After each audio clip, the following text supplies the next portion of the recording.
Please purchase a personal license to remove this message.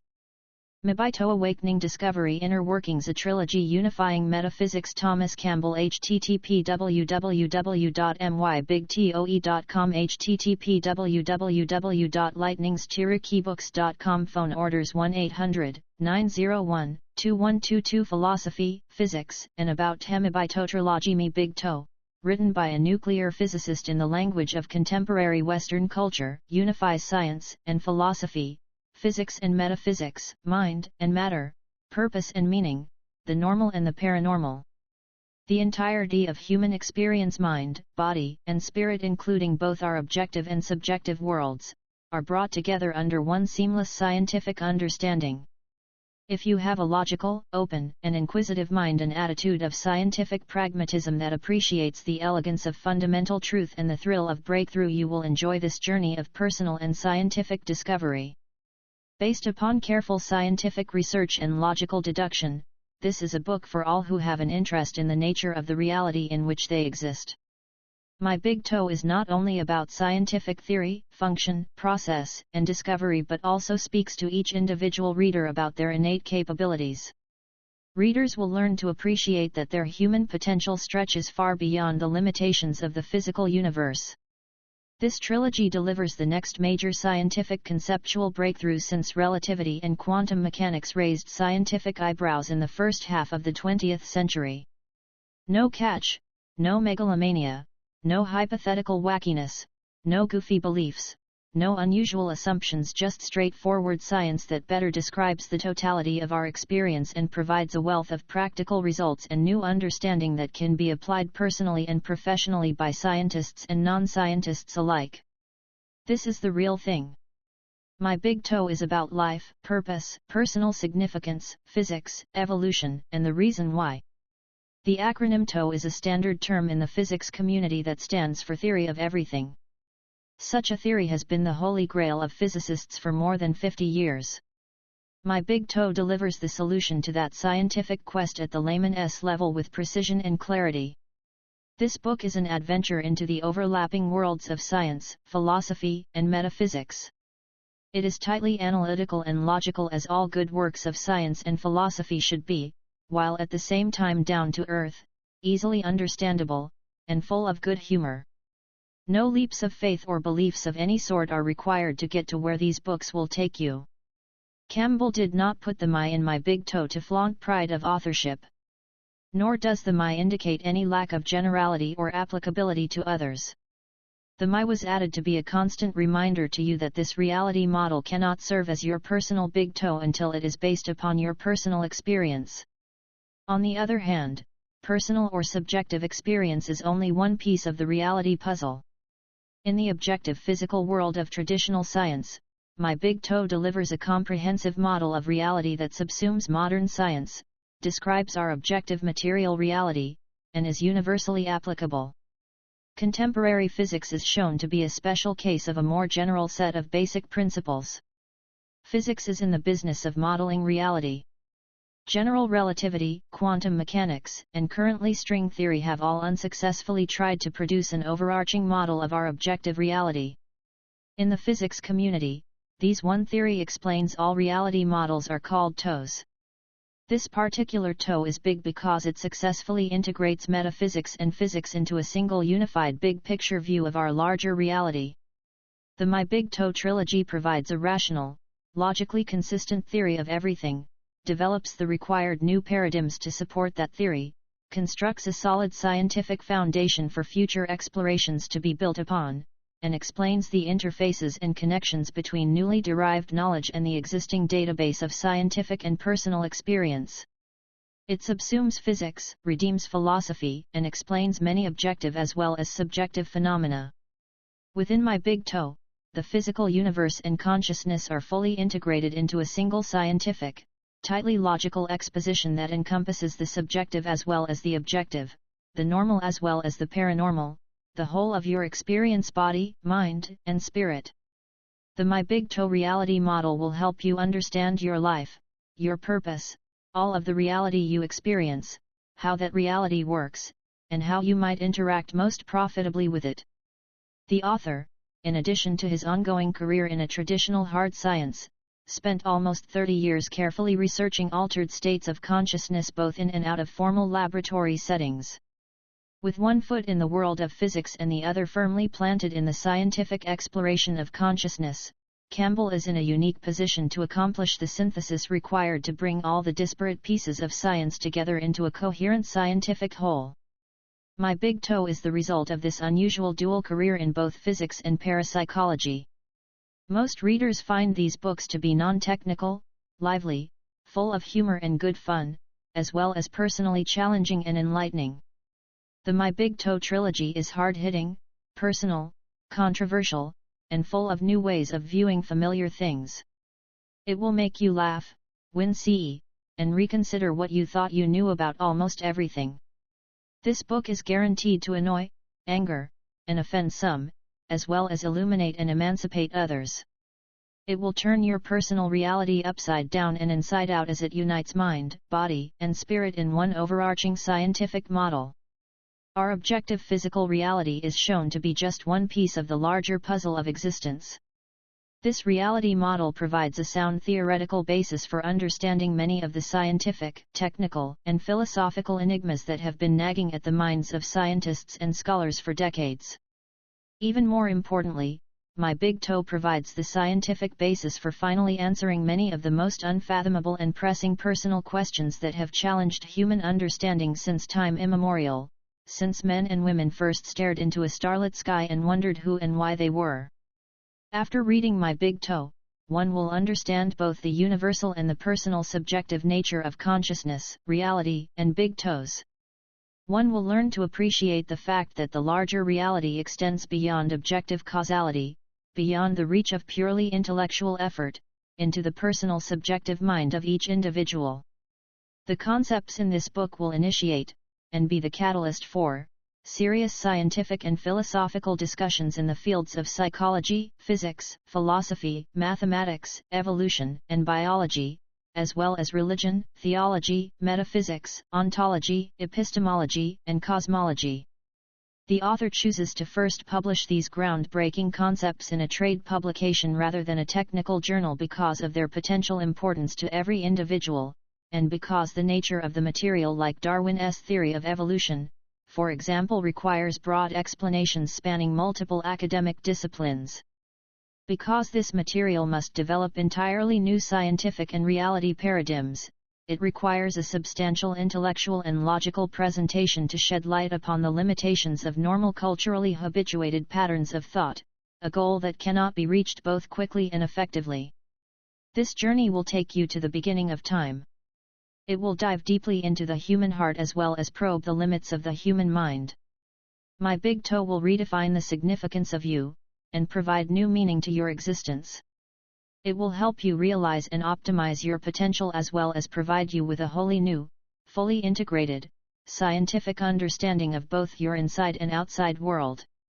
My Big TOE, written by a scientist from a Western technological viewpoint, unifies the entirety of human experience, bringing our objective and subjective worlds together under one seamless scientific understanding. The My Big TOE reality model will help you understand your life, your purpose, the totality of the reality you experience, how that reality works, and how you might interact most profitably with it. A half-dozen independent test readers of various backgrounds were asked to evaluate the My Big TOE trilogy and record their impressions of it. This is what they said: Eureka! A theory of everything that actually lives up to its name. My Big TOE not only unifies physics, but unifies philosophy and theology as well. You will be amazed. Pamela Knight, physicist, reading My Big TOE has challenged my mind and widened my horizon. Expect your worldview to radically expand and your perspective to reach a new level of understanding. Ina Kuzman, My Big TOE is utterly original, pioneering and bold. Campbell writes with clarity and humor as he explores and answers the hard questions in this comprehensive work about the ultimate nature of reality and consciousness. Full of fresh and profound ideas, you may be astonished to find that learning how reality works actually improves the quality of your life. Lyle Fuller, Power Engineer. The My Big TOE trilogy roared through my comfy no-brainer world like a Category F5 tornado that makes you laugh. When the dust finally settled, I was left with an incredibly clear view of how and why things are as they are. Peg Roquin, research founder and CEO, clinical. This trilogy will profoundly change you. You will never look at your world in the same way again. Ina Kuzman, thoroughly challenging, engaging, a transforming experience. My Big TOE marks the end of humanity's childhood. Lyle Fuller, Power Engineer. Unique, profound, and enriching are the words that most easily come to my mind to describe My Big TOE. Trevor Goldstein, philosopher and futurist. If you have ever asked the questions, is this all there is? What's the purpose? How am I related to the whole? My Big TOE's logic, grounded in science, provides unequivocal answers that make you think. A profoundly fascinating read. Ina Kuzman. Finally, somebody has unraveled the Gordian knot, figured out the whole enchilada, and put the solution in terms that are clear and easy to understand. Now, everything makes sense. Peg Roquin, founder, Research Associates and CEO, clinical. Grab a handful of highlighters, sit down in the most comfortable chair you can find and prepare yourself for the read of a lifetime. Kate von Seebug, business owner. If you are a traditionalist, a normal member of your culture carrying all the assumptions that we are taught to never question, the My Big TOE trilogy will knock your socks off, unscrew the top of your head, and give you a whole new outlook on life. Peg Roquin, founder, Research Associates and CEO, clinical. New concepts and unusual perspectives. Profound mysteries and ancient secrets. Good science and human ingenuity.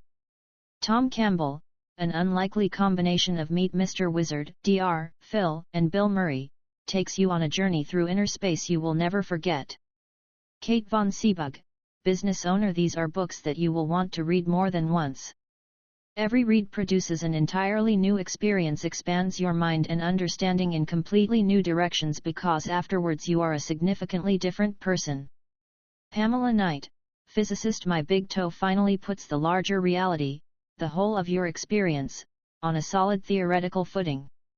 If you've ever wondered about the ultimate questions of existence, you must read this book. Lyle Fuller, Power Engineer. The logic is undeniable and the science is sound.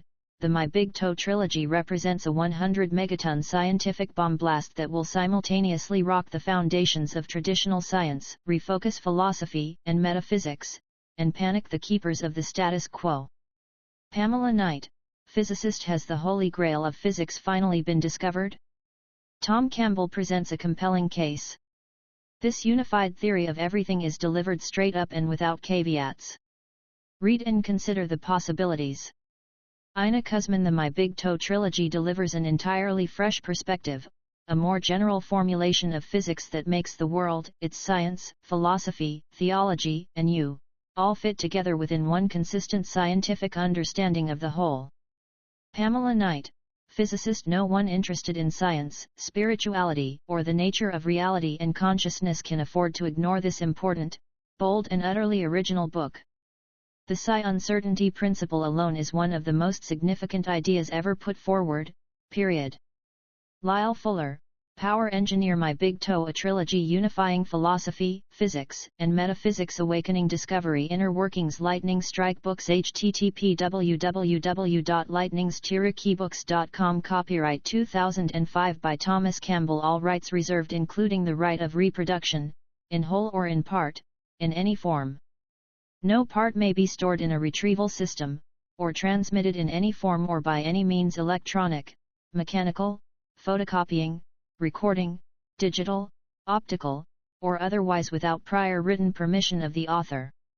Printed in the United States of America. First edition book. Design by Michelle DeFilippo, 1106. Design, LLC. Cover illustration by Frank Foster. Publishers. Catalog and publication data. Campbell, Thomas. My Big TOE, Awakening Discovery Inner Workings, a trilogy unifying philosophy, science, and metaphysics. 1. Thomas Campbell. 1.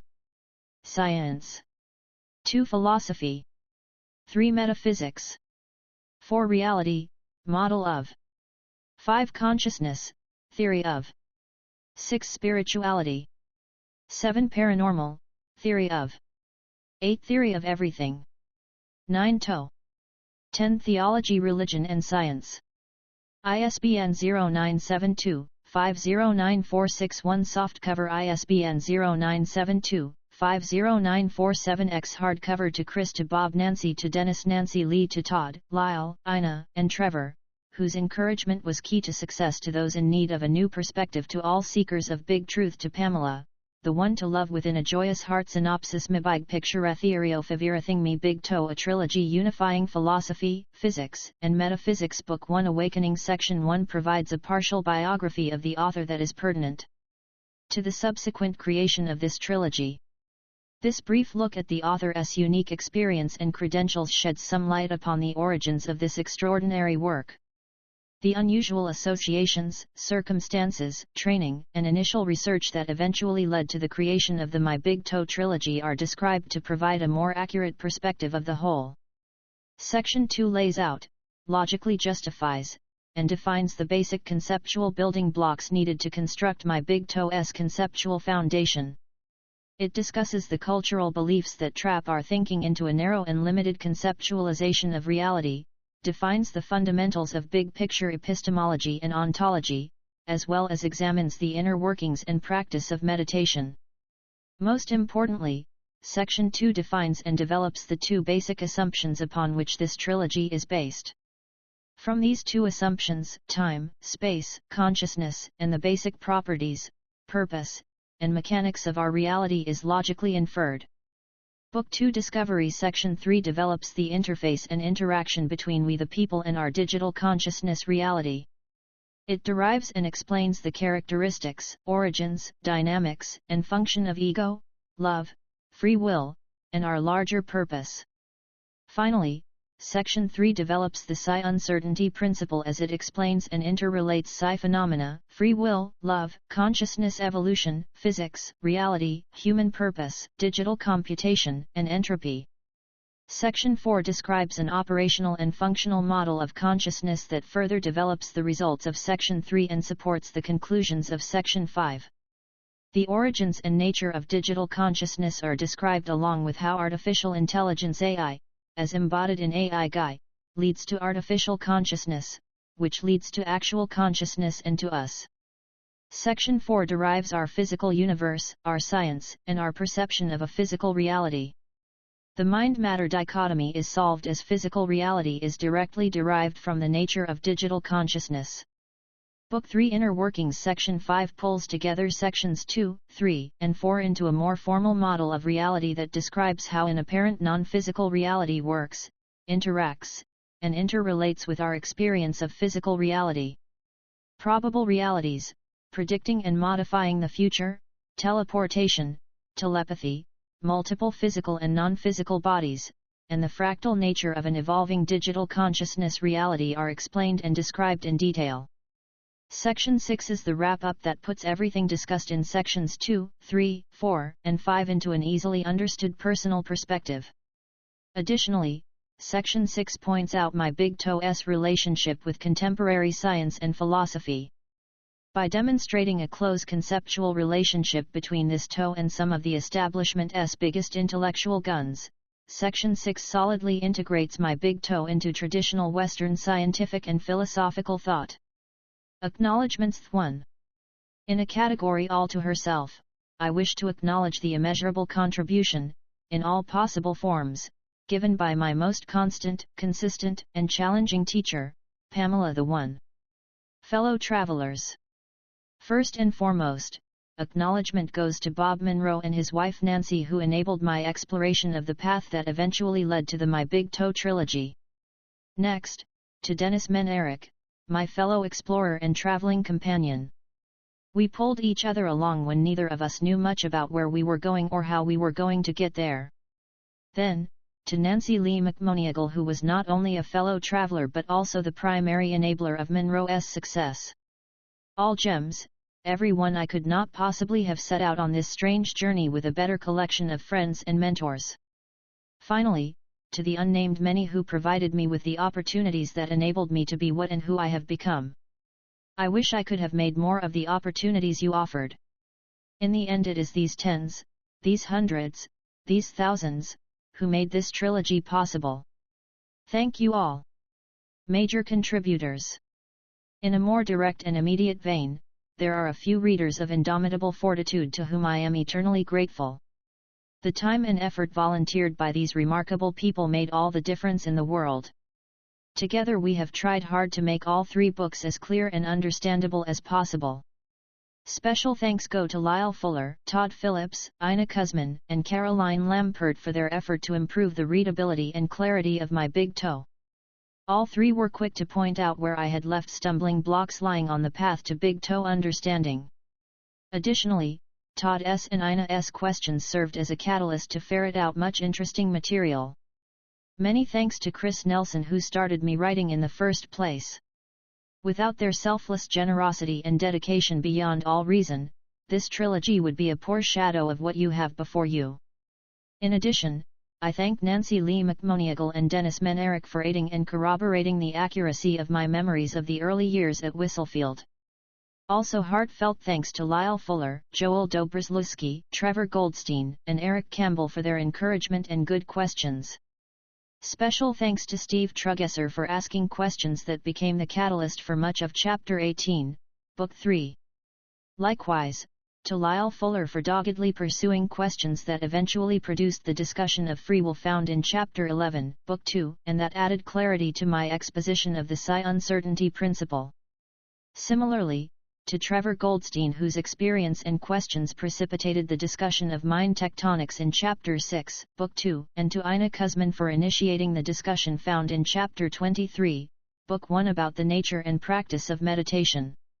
Also, thanks goes to Eric Campbell for precipitating a discussion about the natural constraints of a finite consciousness system. Credit goes to Brian Mott, Ted Vollers, Tom Hand, Zane Young, Rhonda Gans, and Christopher Campbell for offering useful comments and asking good questions. Finally, I wish to thank Steve Kaufman for being in the right place at the right time with his book, Unified Reality Theory: The Evolution of Existence into Experience. I love it when a plan comes together. Hired help. 2 ladies of great integrity and competency enabled my Big TOE to make the transition from an amateur creation to a professional product.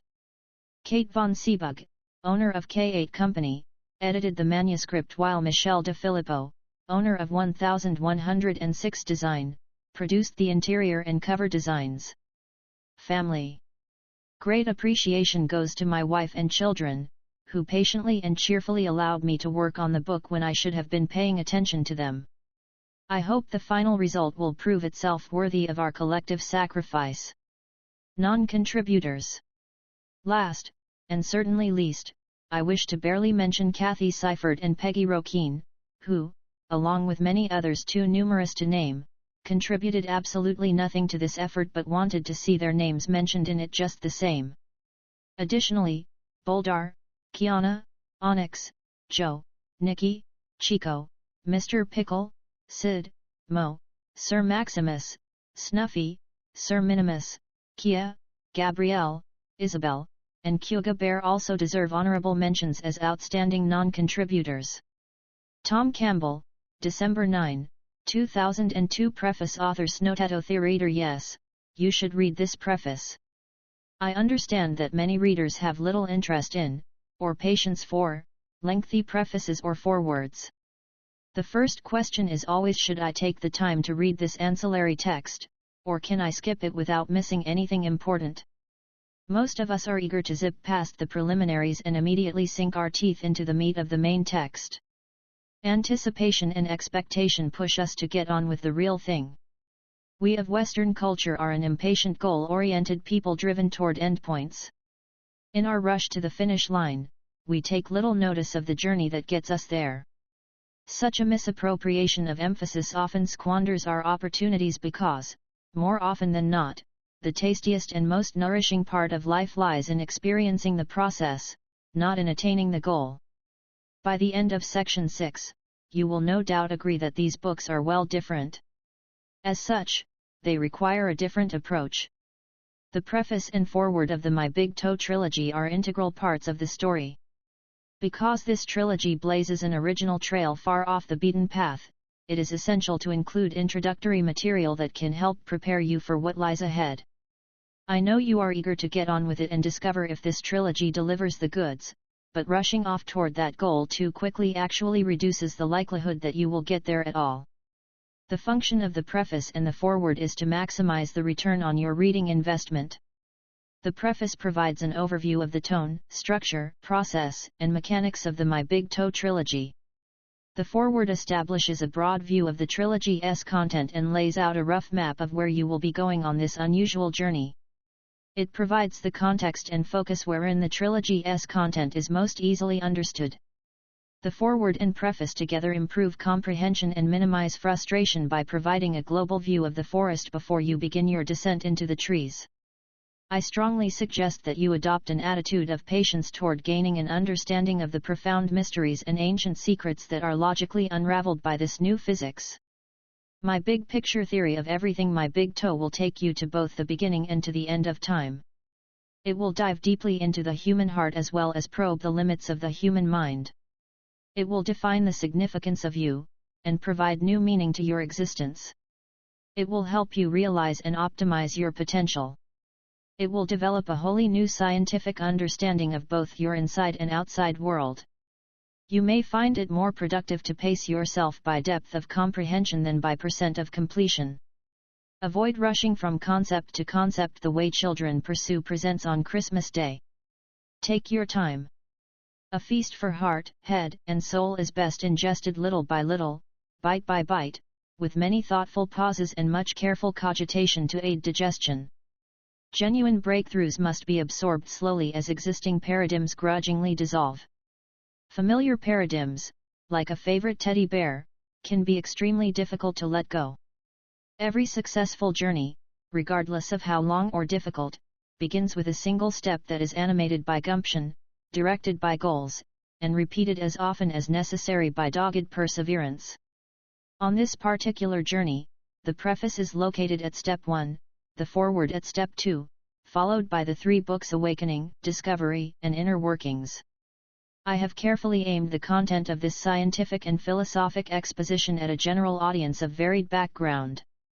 You do not need a scientific, philosophical, or metaphysical background to understand the content of the My Big Picture Theory of Everything trilogy. No leaps of faith or beliefs are required to get to where these books will take you. A determined and tenacious truth seeker, a sturdy, independent intellect that is by nature open-minded and skeptical constitutes the optimal reader. There are no prerequisites. If you have a logical, open, and inquisitive mind, an attitude of scientific pragmatism that appreciates the elegance of fundamental truth and the thrill of breakthrough, you will enjoy this journey of personal and scientific discovery. Under the best of circumstances, the successful communication of this trilogy's content will require much from both of us. This work presents many unique and daunting challenges to the effective communication between author and reader.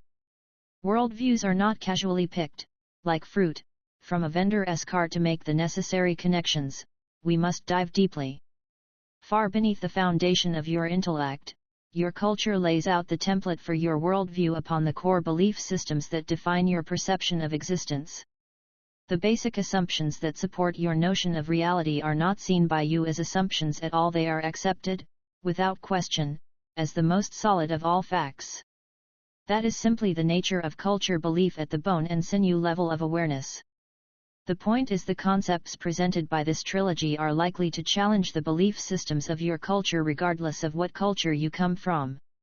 Material within My Big TOE may challenge your familiar assumptions, beliefs, and paradigms to the point of serious discomfort. If that discomfort leads to a profitable resolution, I am pleased. If it does not, I am saddened. My goal is to be informative and helpful. I encourage you to take what you can profitably use and leave the rest. There are enough new concepts and unusual perspectives presented here to support and generate a multitude of books. I have purposely left much unsaid at the periphery in order to stay focused on the central idea of developing a big toe. Though the trilogy remains, from beginning to end, tightly focused on its primary objective, I will occasionally take short side trips in the form of asides to add color, explore related connections, and insert topics of special interest and practical value. Hopefully, you will find these side trips so interesting and informative that you will gladly excuse their interruption. Some effort will be required on your part to bridge these asides in order to maintain the logical continuity of the larger discussion. To make sure that you are never confused about whether you are reading an aside or the main text, asides are indented, have their own special font, and are clearly marked at the beginning and end with dingbats that look like this. If a secondary aside resides within a primary aside, it is indented yet again and marked with double dingbats too. When an aside fills an entire page, it is difficult to judge how much the text is indented.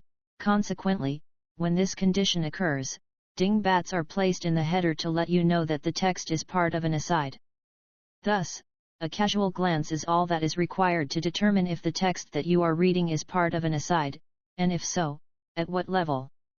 You may find the text to be challenging in some places and obvious in others. What is too challenging or too obvious to each reader is mostly dependent on the experience and understanding of that individual reader. It is my intent to never speed through this exposition at such a rate that you cannot appreciate the scenery, nor to wallow about repetitively in the obvious, though from time to time, depending on your background, some may feel that I occasionally do both. Although the language of American English, the language in which these books were originally written, is decidedly poor in non-physical conceptual descriptors, it does have the advantage of being unusually rich in communications and information technology descriptors. The latter, oddly enough, is what allows me to convey the former. As strange as that may seem, it is the pervasiveness of modern science and technology, especially communications and data processing technology, that provides the conceptual tools required to produce a model of the larger reality the Western mind, or more broadly, the Western attitude, or more accurately, the Western belief system can relate to, understand, and work with. Science and technology have advanced to the point where their applications and understanding have begun to mirror some of the fundamental processes of existence. We of the 21st century have only recently acquired the necessary concepts to understand and appreciate the nature of the larger reality within the context of our contemporary Western point of view. Previously, knowledge and understanding of the big picture and our existence in it was comprehended and described by ancient sages in terms of metaphors that were pertinent to their cultures and specifically created for the benefit of their specific audiences. Today, we find these once practical descriptions to be largely symbolic and irrelevant to a modern scientific view of reality. Philosophy, theology, and science find themselves at odds over what is significant. I am a scientist. This trilogy is the result of a long and careful scientific exploration focused upon the nature of reality and the individual. Preconceived notions will be more of a hindrance than a help. It is the task of this trilogy to clearly and completely construct your consciousness, your world, your science, and your existence in a general, logical, scientific way that comprehensively explains all the personal and professional data you have collected during a lifetime. An overarching big picture theory that explains everything may seem highly unlikely, if not absolutely impossible, but it is not. Take heart, good science and human ingenuity have consistently delivered the impossible for at least 200 years. Be open history repeatedly demonstrates that the appearance of impossibility is most often the result of limited vision. Patience will be required. This adventure of mind, science, and spirit is complex and will take significant time to properly unfold. If it were immediately obvious, it would either be old news or you would be reading a short journal article instead of a trilogy. A keen mind that is skeptical and open is the only ticket you need to take this journey. Based on the feedback from those who have preceded you, I expect that you will find this voyage into the depths of elemental consciousness and fundamental reality to be personally enriching. You will be pushed to think a few big thoughts and ponder a few big ideas, but the conclusions you eventually come away with will be entirely yours, not mine. These are not books that set out to convince you of anything, or persuade you towards a particular point of view. At every turn you are strongly dissuaded from becoming a believer. Data, facts, and measurable results are the exclusive currency upon which this trilogy trades. Reading the My Big TOE trilogy is not likely to be a passive experience. If you decide to seize the opportunity to climb out of the box, you will likely end up doing some difficult work. You will always be encouraged to think for yourself and come to conclusions that are based on your personal experience. Despite all the serious cogitation, we are also going to play, laugh, and have some fun as we go. Much of what you believe to be true about yourself, your existence, and the nature of reality will be challenged. If you are open to exploring a bigger picture, these books will make you think, and think again. Most readers will not consider this trilogy to be an easy read. Merely following the logical processes and sequences as they swallow up old paradigms will require some focused effort. On the other hand, significant growth and learning is rarely easy. If easy, it is rarely significant. Contrary to my best efforts, sections 2, 3, 4 and 5 remain somewhat conceptually interdependent. Each section will be better understood and make much more sense after reading the other sections. That could not be helped. Reality is a unified whole thing with each of its parts inexorably intertwined with the others. This trilogy's 3 books and 6 sections develop the conceptual content of my Big TOE more or less sequentially. Consequently, reading the books or sections out of numerical order provides a less than optimal experience. However, understanding my Big TOE is much more dependent upon reading the entire trilogy than it is upon reading it in any particular order. The nature of reality and of the typical reader is such that we must sneak up on my Big TOE one concept at a time. We will examine the big picture from multiple perspectives to ensure the design and structure of the whole becomes clearly visible. If things seem to get a little far out every once in a while, hang tough until it all pulls together into a coherent, complete picture. For the reasons stated above, a slow and careful reading will optimize your investment. Take your time, and meander through these books at a relaxed and unhurried pace. If you become bogged down, it is better to go on and come back later if you want to than to feel as if you must read every word in the order in which it appears. It would be unfortunate for you to miss seeing a part of the forest that may be important to you because you became lost, exhausted, or discouraged wandering unproductively among the trees in another part. Throughout my Big TOE, I have used a seeding technique to sneak up on some of the more difficult ideas. I often plant conceptual seeds that briefly bring up or introduce an idea within the sections, chapters, pages, or paragraphs that precede a full and thorough discussion of that idea. I do this because many readers will find the concepts presented within my Big TOE to be totally unfamiliar. Comprehension and understanding of this trilogy is significantly improved if the reader is at least somewhat prepared for the major conceptual discussions. Questions may occasionally leap into your mind as you read. Hold on to your questions, or better yet, write them down as you go. Most will be answered within a few paragraphs or pages. If you have unanswered questions after completing Section 5, these can be productively used as the initial focus of your own quest for big truth, a subject that is taken up with gusto in Section 6. Be careful not to lose sight of the big picture as a result of being overly focused on the details. It is easy to get twisted around details that strike an emotive resonance with your beliefs. The winning strategy here is to get a glimpse of the entire forest, not to argue about the color of the moss growing on specific trees. Control your passionate interest in the coloration of moss, or you may entirely miss what is important. One final note before you begin. Those who know me well, along with a few of the initial readers, have suggested that I forewarn you about my sense of humor. If you read something in these books that could be interpreted as humor, sarcasm, condescension, arrogance, silliness, inanity, or all of the above, it is probably only humor, or occasionally, humor with a touch of sarcasm. If you find yourself unsure of how offended you should be, I suggest that you temporarily suspend your judgment of the author's mindset. I am told that eventually by the end of Section 4 you'll be familiar with my stealthy humor and informal chatty style. Consequently, a later judgment may be more accurate. The structural anatomy of my Big TOE is laid open like a frog on the dissecting table in the paragraphs below. Most readers will find that this overview provides a helpful perspective on how the hook you are now reading fits into the overall My Big TOE trilogy. My Big TOE is designed as a 3-book trilogy. It is packaged as separate hooks for those who prefer smaller packages or are not sure of how big a first bite they wish to take, and as a more economical 3 books in one binding for those who are confident they want it all. Each of the separate books contains the same dedication, synopsis, table of contents, acknowledgements, preface, and foreword, as well as its own acronym list and 2 unique sections of content. Though the table of contents within each of the separate books displays the contents of all 3 books, the contents belonging to the other 2 are cast in light gray instead of black. Although chapter and page numbering starts anew within each of the separate books, the 6 sections are numbered sequentially across the entire trilogy to add a sense of structural continuity. When the 3 books are bound together into one large book, the page and chapter numbering, as well as the section numbering, run continuously from beginning to end. Book 1 Awakening contains the first 2 sections. Section 1 provides a partial biography of the author that is pertinent to the subject matter.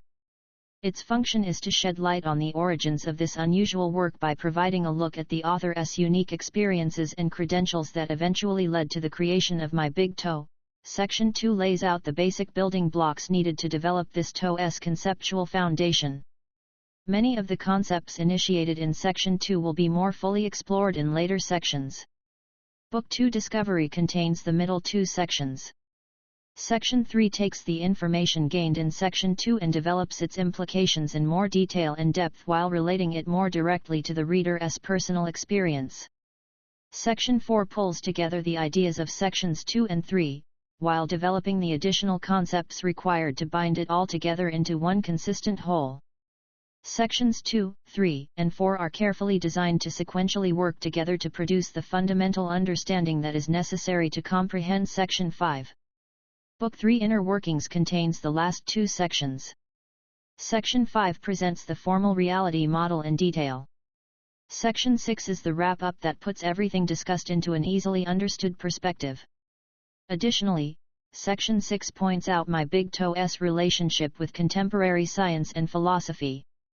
By demonstrating a close conceptual relationship between this TOE and some of the establishment's biggest scientific and philosophic intellectual guns, Section 6 integrates My Big TOE into traditional Western science and philosophy.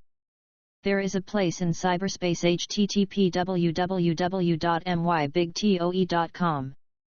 This URL is not case-sensitive, but the hyphens are required set aside for you to share your experience, exercise your intellect, voice your opinions, vent your angst, or simply hang out with your fellow travelers.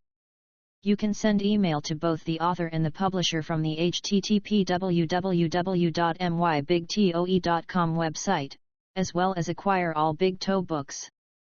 There, you can keep up with the latest in Big TOE info, happenings, chit-chat, reviews, research, and discussion groups. Thomas Campbell December 9, 2002 Forward. A conceptual orientation without the proper perspective, clear vision produces only data.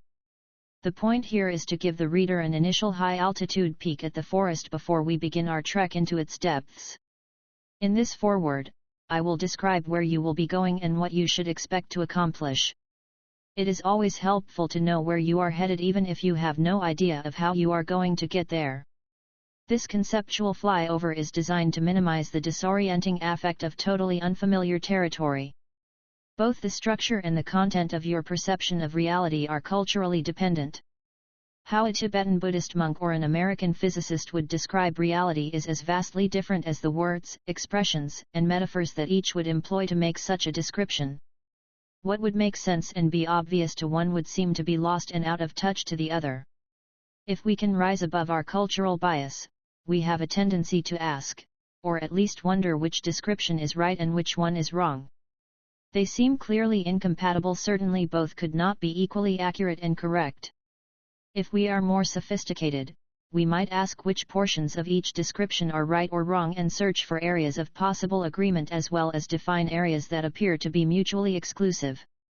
That is a better approach, but it is still wrong-headed.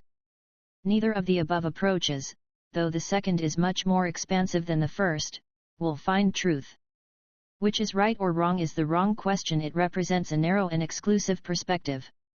Which works, which helps its owner to better attain his or her goals, which goals are more productive and lead to growth and progress of the individual, to happiness, satisfaction, and usefulness to others.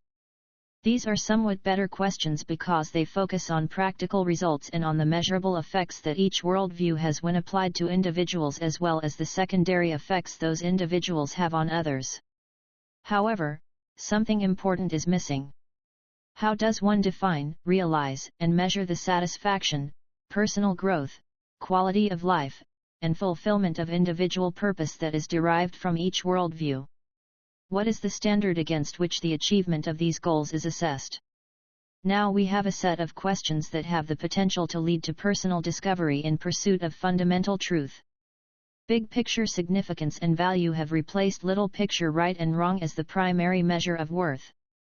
Fundamental truth, big picture truth, or simply big truth, though absolute and uniformly significant to everyone, must be discovered by each individual within the context of that individual's experience. No one approach to that discovery is the right one for everybody. The significance of little truth, on the other hand, is circumstantial and relative to the observer. Truth exists in all cultures. It is only understandable to an individual when it is expressed in the cultural language, symbols, metaphors, and concepts of that individual. It is the intent of my Big TOE to capture the scientific and metaphysical truth from multiple cultures and multiple disciplines and present them within one coherent, self-consistent model that the objective Western mind can easily comprehend. After all, a TOE theory of everything must contain and explain everything. That is a tall order. A big picture theory of everything or Big TOE must include metaphysics, ontology, epistemology, and cosmology as well as physics and the other sciences within a single seamless integrated model of reality. That is what the My Big TOE trilogy is all about. Truth is truth, but communicating a truth to another is a difficult undertaking fraught with misunderstandings of meaning and interpretation. Big truth, like wisdom, is not something you can teach or learn from a book. It must be comprehended by individuals within the context of their experience. Each of us comes to an understanding of reality through our interpretation of our physical and mental experiences. The experience of others can at best provide a useful model, a framework for understanding, a perspective that enables us to comprehend and interpret our experience data in a way that makes good practical sense. The best teachers can do no more than offer a consistent and coherent understanding of reality that helps their students find the larger perspective required to self-discover big truth. Such a model is only correct and comprehensive if it accurately describes all the data, physics and metaphysics all the time under all circumstances for everyone who applies it. The usefulness of a model depends on how correctly it describes the data of experience. A good model should be predictive. It should explain what is known, produce useful new knowledge, and provide a more productive understanding of the whole. If my Big TOE communicates something of significance to you by resonating with your unique knowing, then this particular expression of the nature of reality suits your being.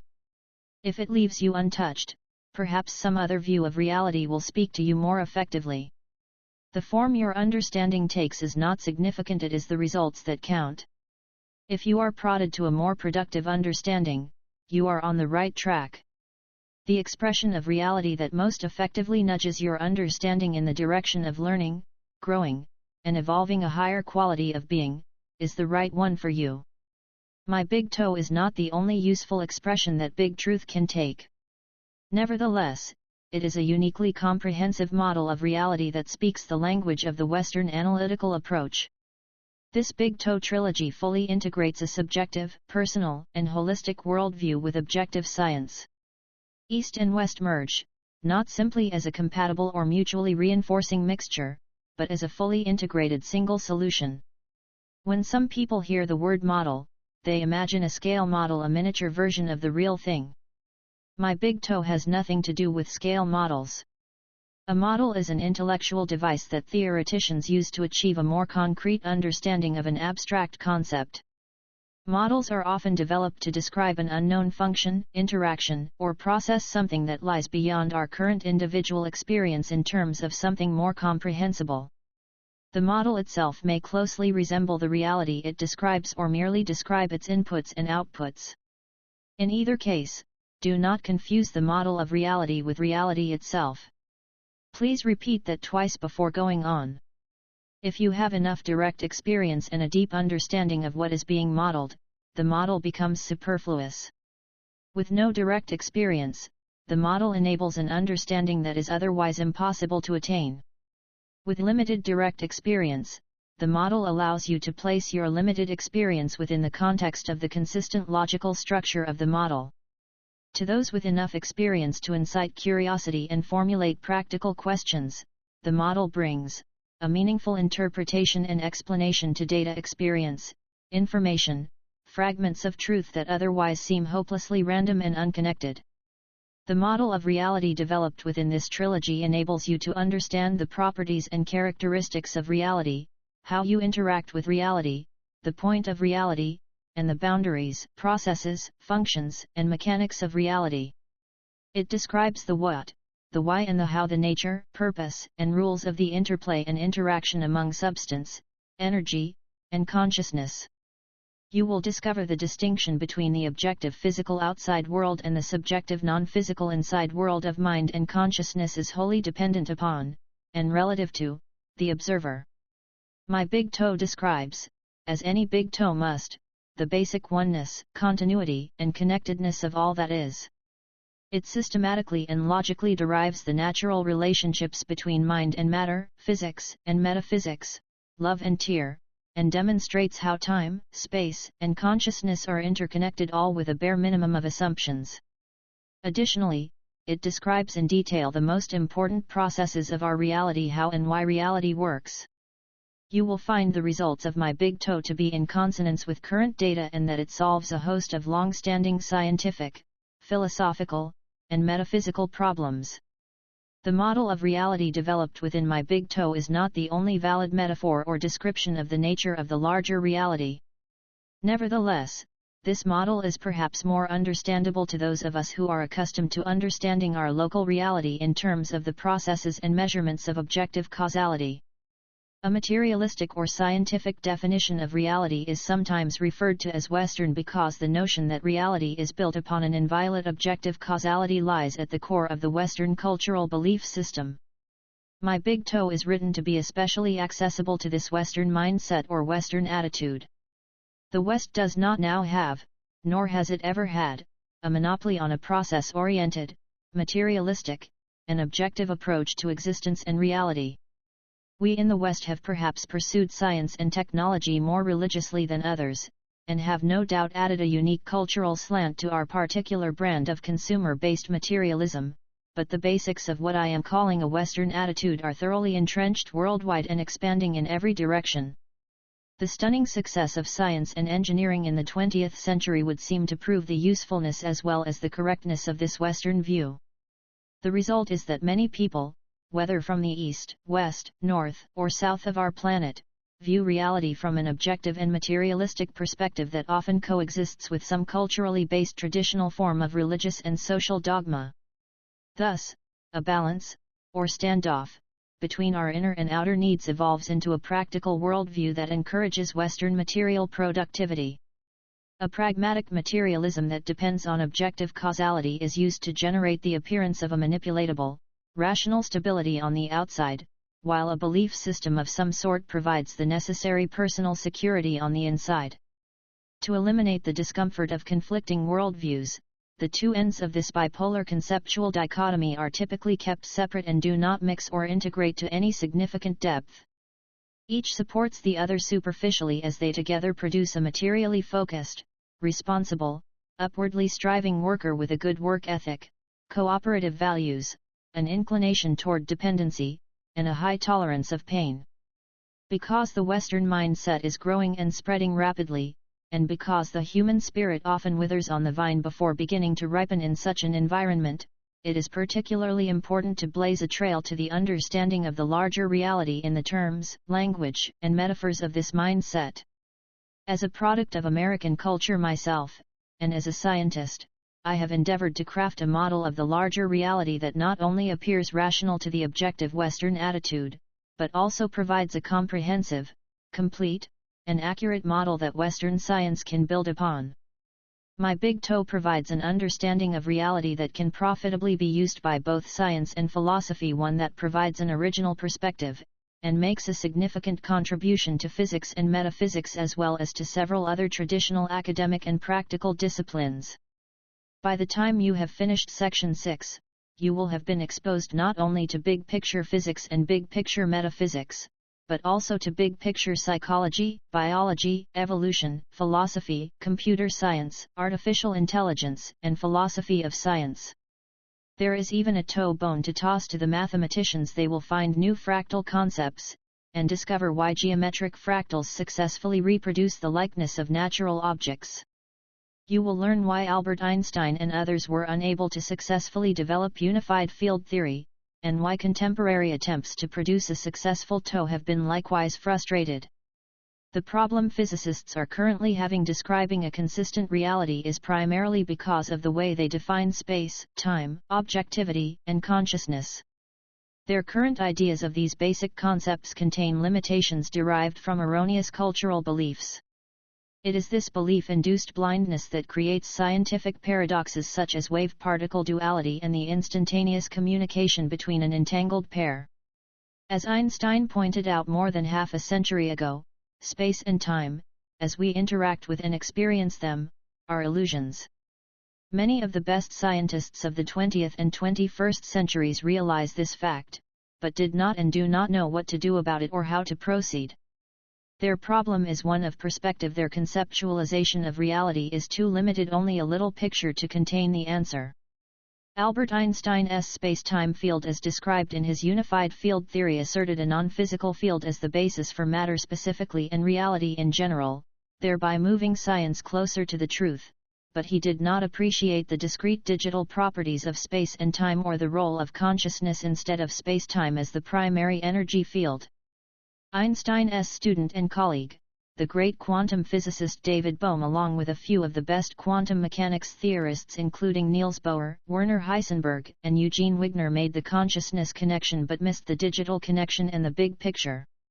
Contemporary physicist Edward Fredkin and his digital physics movement make the digital connection, quantized space and time, and are heading in the right direction, as were Einstein, Bohr, and Bohm, but they are missing a solid connection to consciousness.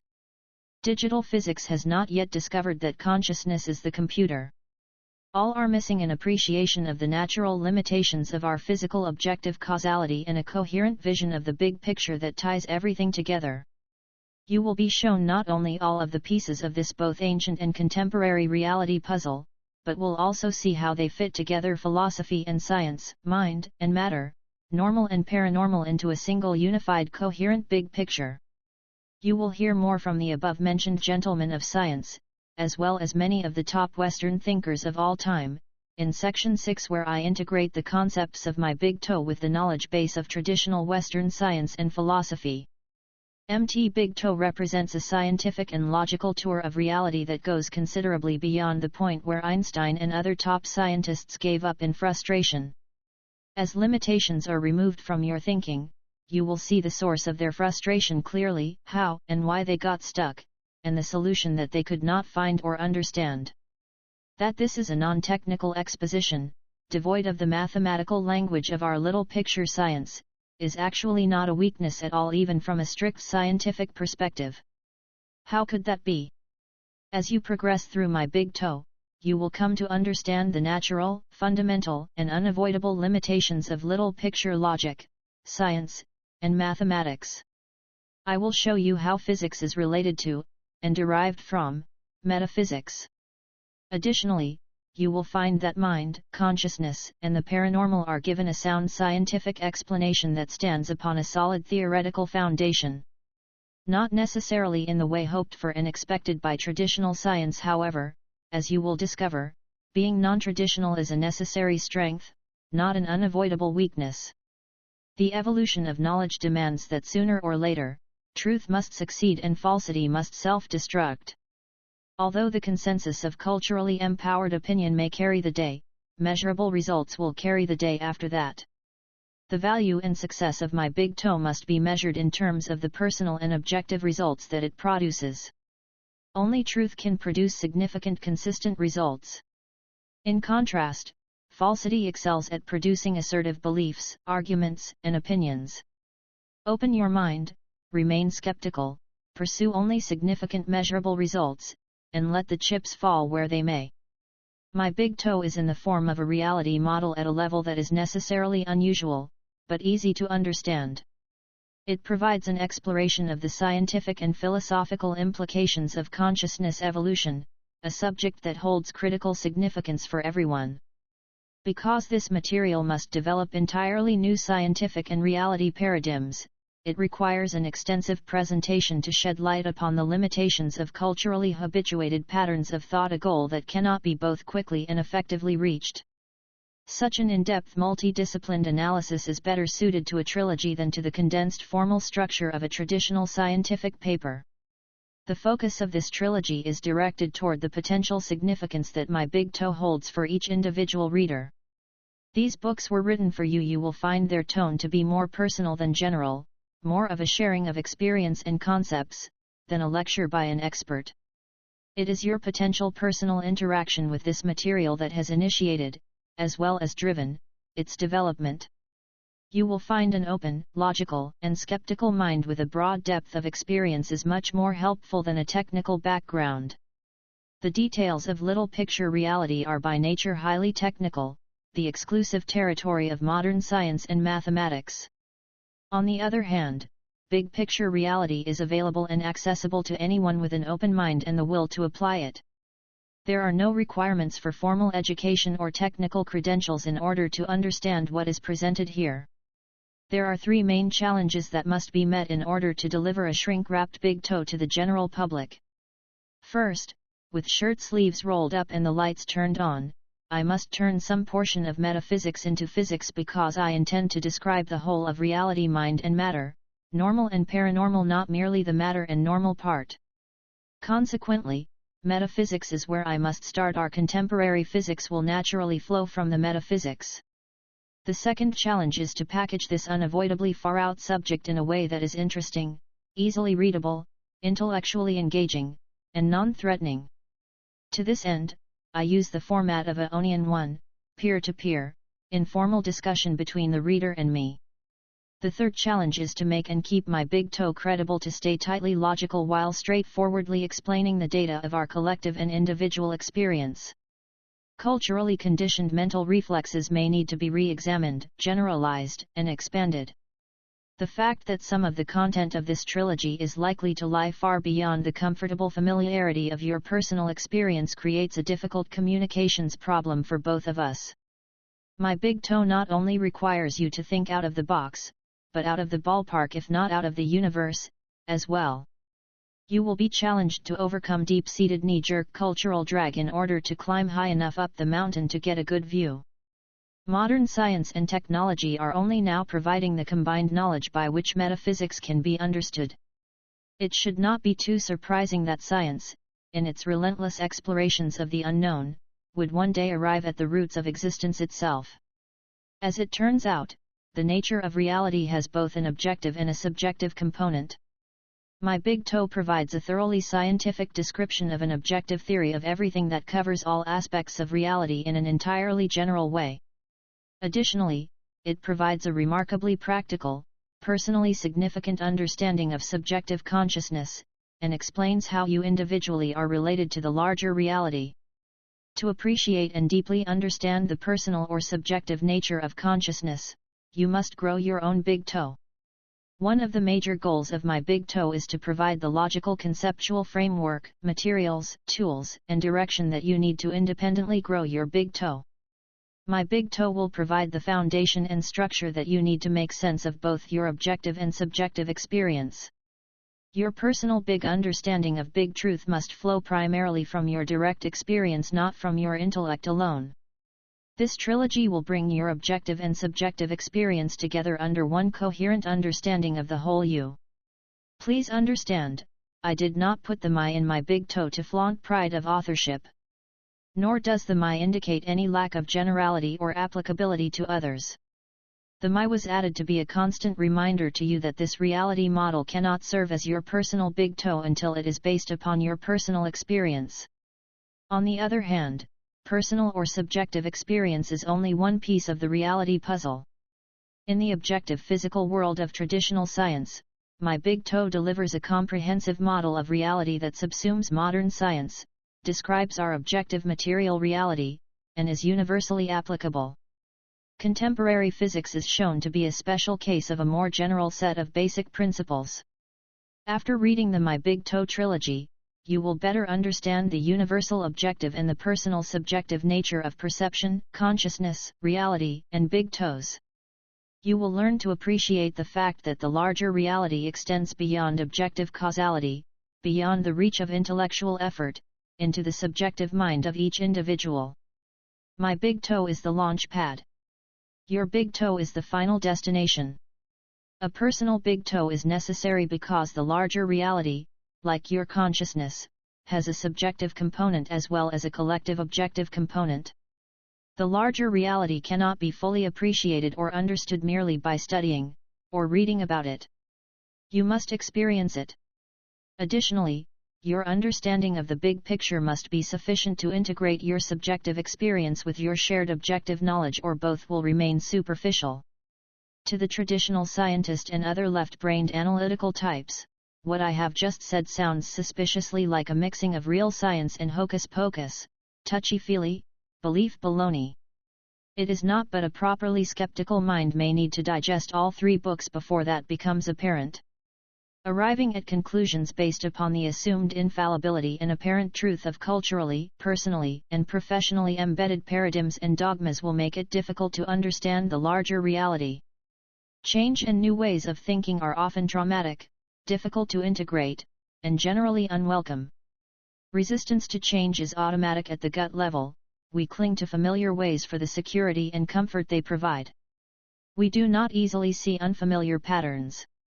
You must be willing to overcome fear and rise above self-imposed belief blindness if you are to succeed in getting a good look at the big picture. In the pages ahead, we are going to explore the reality wilderness. This trilogy is about the how, what, and why of what is. It is about physics and metaphysics, your world and other worlds. It is about beginnings, endings, mind and matter, point and purpose. It is also about the quality of your personal consciousness. Your intellectual understanding of the reality you exist within, and are a part of, is only the beginning, a place to start.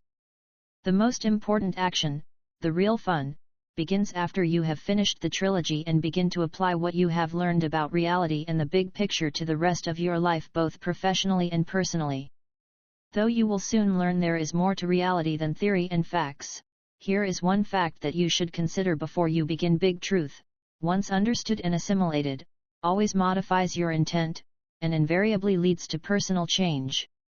List of acronyms, symbols, and foreign words and phrases used within Book 1. Acronym: descriptive name AC alternating current AUM absolute unbounded manifold AUO absolute unbounded oneness Big TOE big picture theory of everything CEO Chief Executive Officer CNS central nervous system DNA deoxyribonucleic acid EBC even bigger computer EEG electroencephalograph FWA free will awareness unit GSR galvanic skin response Hertz Mog mind of God NPMR non-physical matter reality about of body experience OSR system PMR physical matter reality PUI physical user interface RWW reality wide web TBC the big computer TM transcendental meditation TOE theory of everything other symbols C speed of light 186,000 mph or 3x108 MSc a compiled computer programming language foreign words and phrases Gedanken experiment thought experiment, a logical experiment performed only in the mind.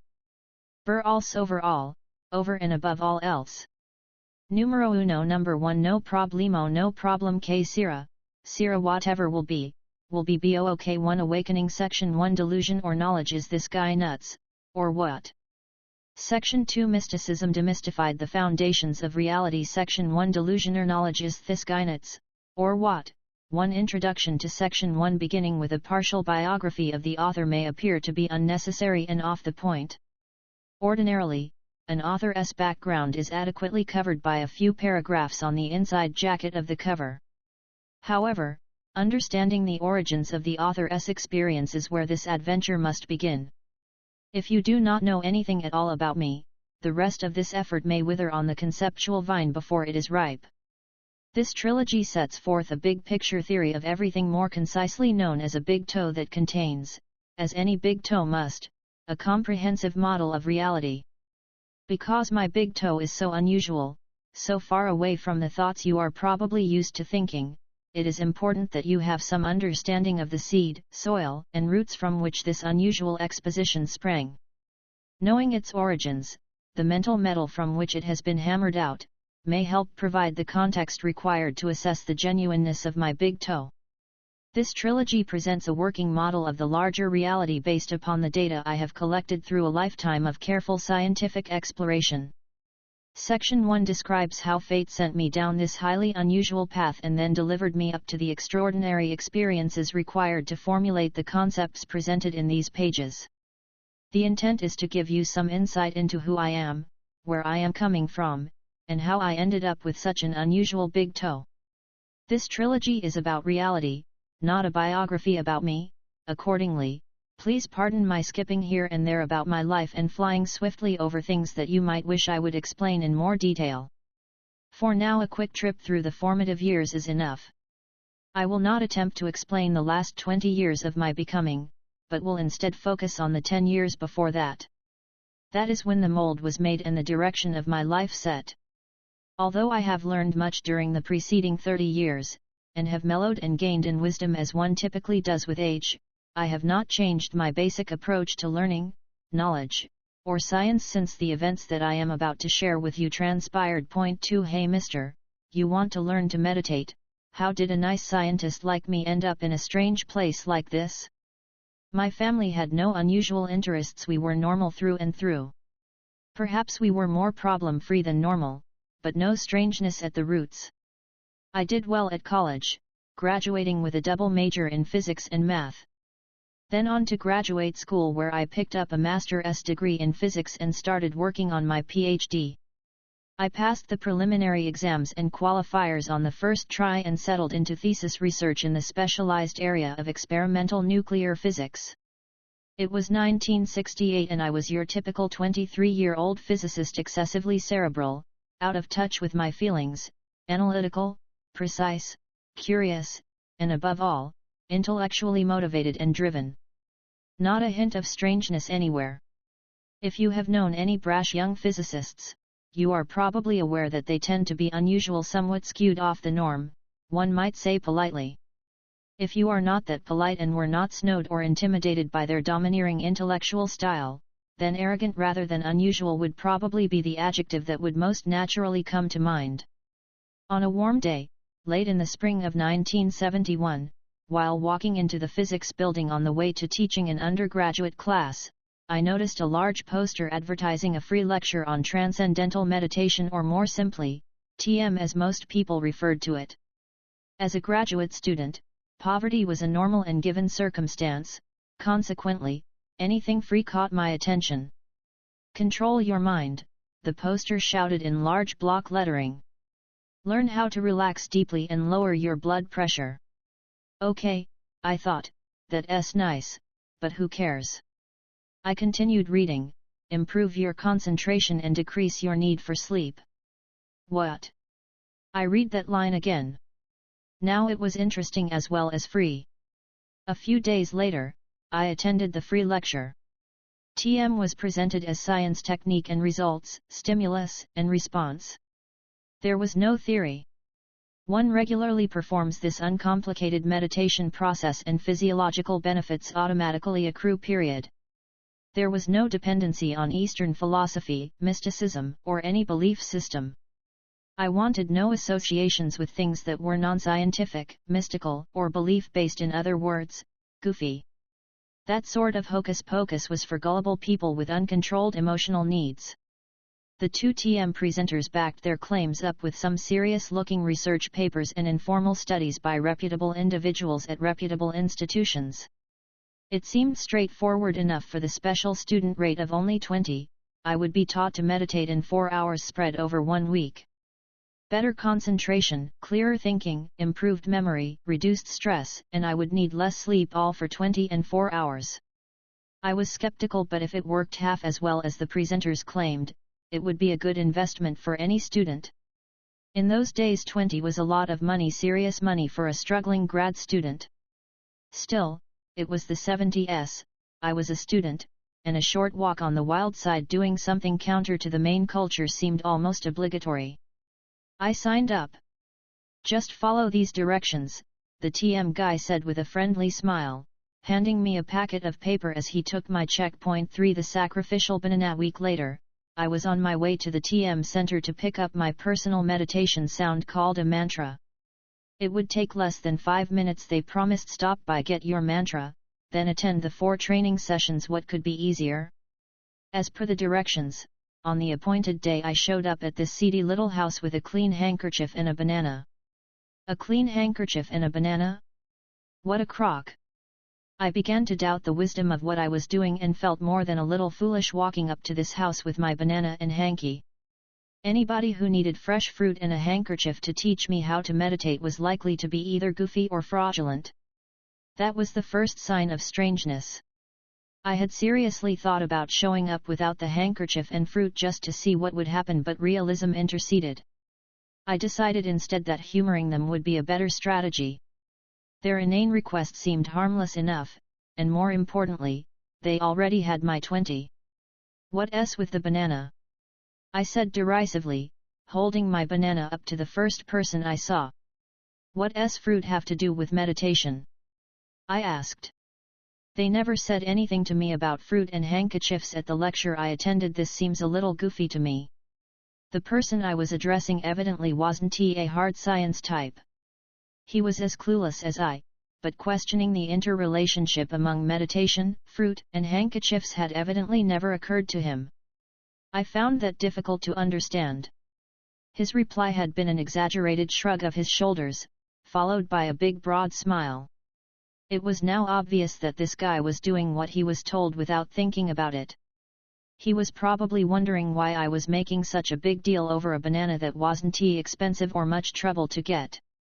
He seemed a little embarrassed and uncomfortable with my directness. I looked away, silently wondering how people could be that uncritical and unthinking about what they were doing. There was something familiar about that smile. I chuckled silently with amusement, and wondered if he was perhaps related to Alfred E. Newman. There were about 10 people standing and sitting in the waiting area. I found a corner to stand in and waited in silence, hanging onto my fruit, like everybody else. Finally, it was my turn. What's the banana for? I asked at the first opportunity.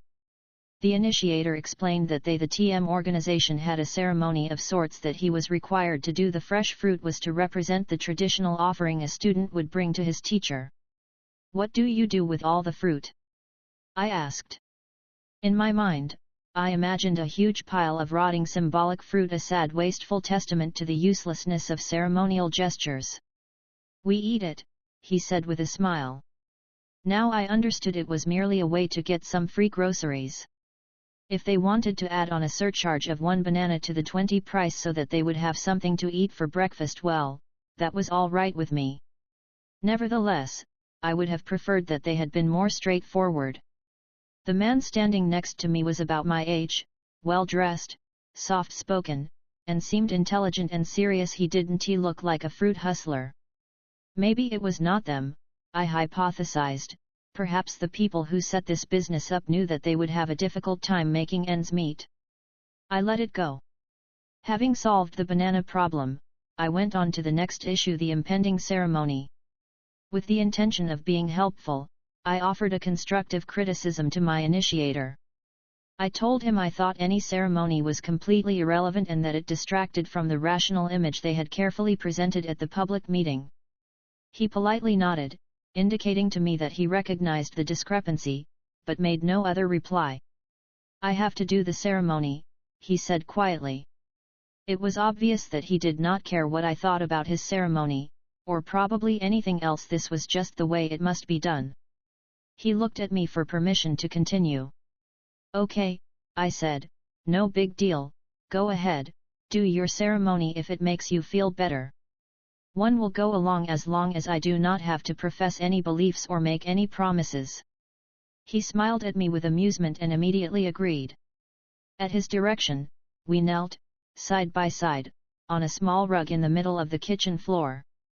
On the floor in front of us was my banana lying in the center of a clean white handkerchief draped over a small plate, a poor man's altar, no doubt. The instructor chanted a little Sanskrit, at least that is what he said. It was mumbo-jumbo for about a minute, then was quiet for about 30 seconds, finally he told me my mantra. I repeated it with him a few times until I got it right.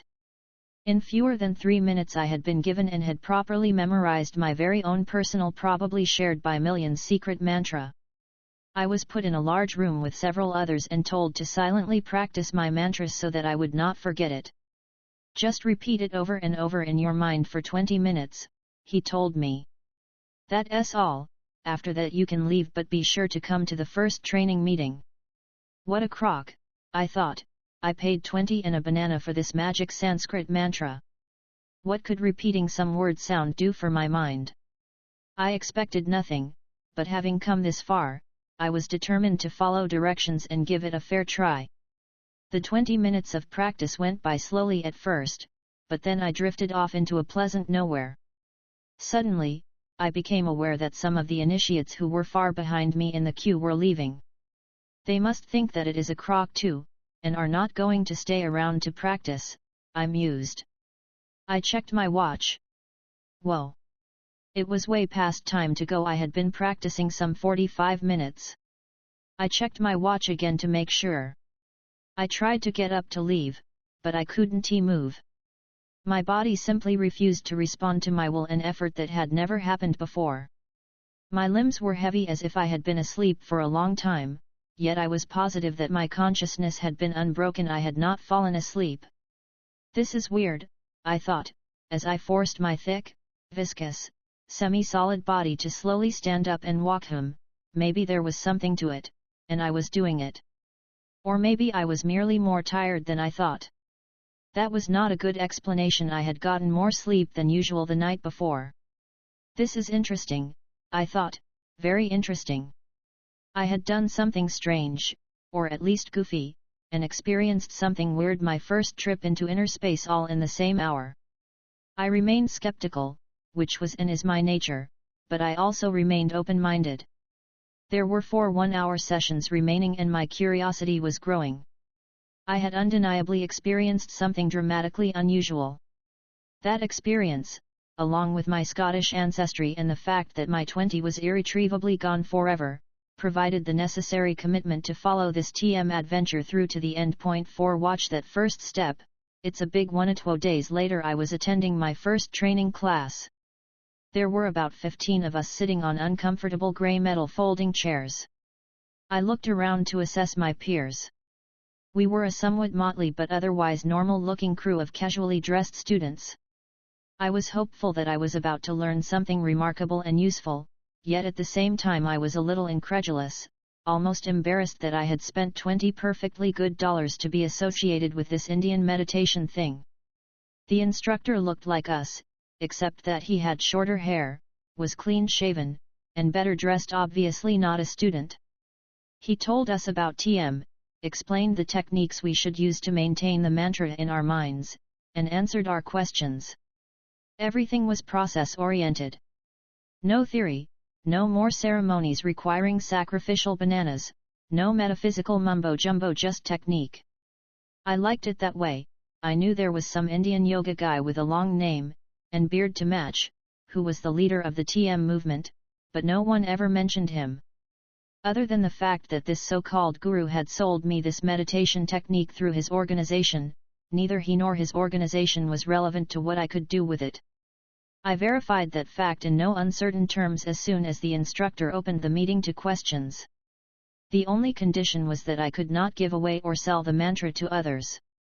I instinctively didn't trust anything that had to be kept secret, but this request seemed reasonable enough.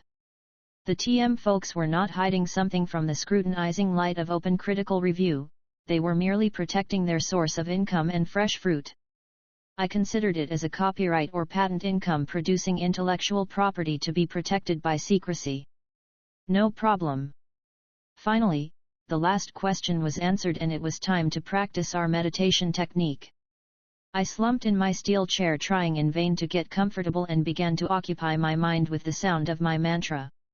In a few minutes, I was nothing but a single point of conscious awareness existing in a void of nothingness, floating free, doing nothing, existing as conscious mind without extent or form.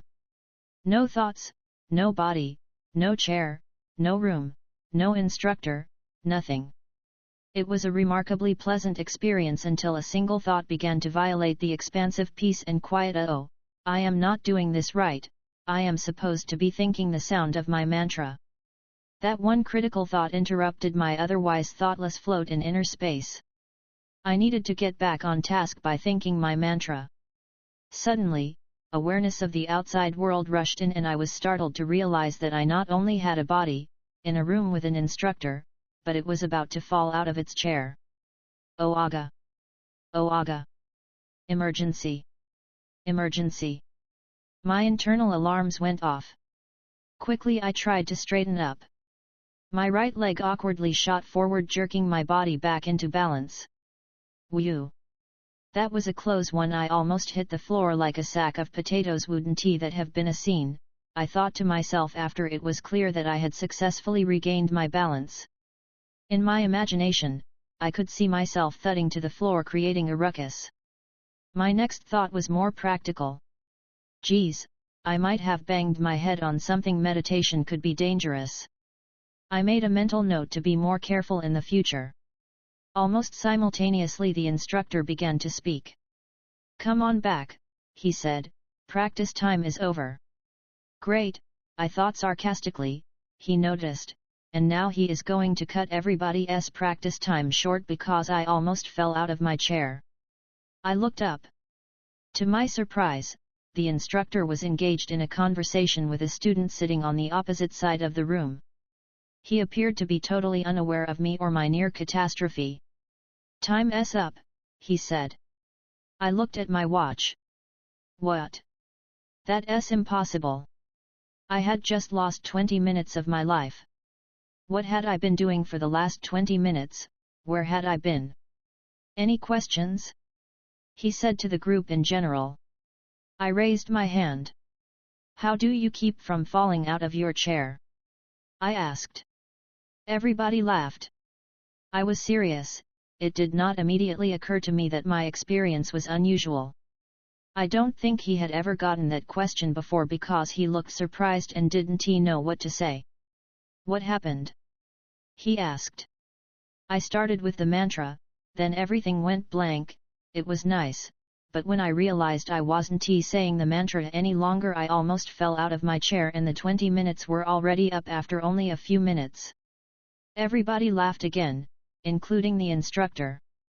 I suddenly realized that what I had said sounded confused, disoriented, or stupid, take your choice, and that no one else had had an experience like mine. 2 for 2, this meditation could be strange stuff, I thought to myself. The question and answer session wrapped up quickly. We were told to practice meditating twice a day for 20 minutes each time. He set the time for our next meeting and we were dismissed. I had meditated, or at least attempted to do so, twice, and both times I had experienced something very strange.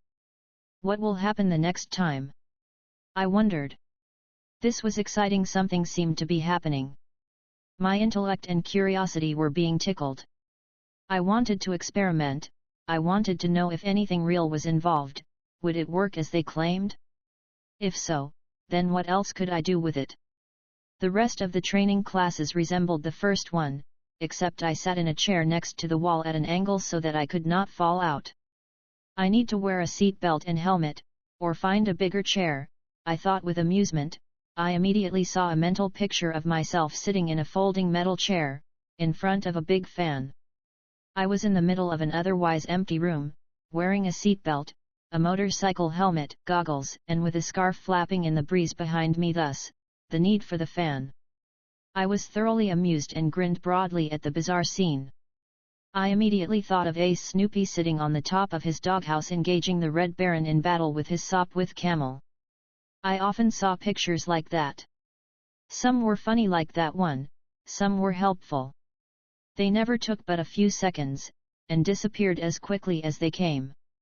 With each training class, floating in the blank state or existing in the single point of conscious awareness state became easier and more familiar.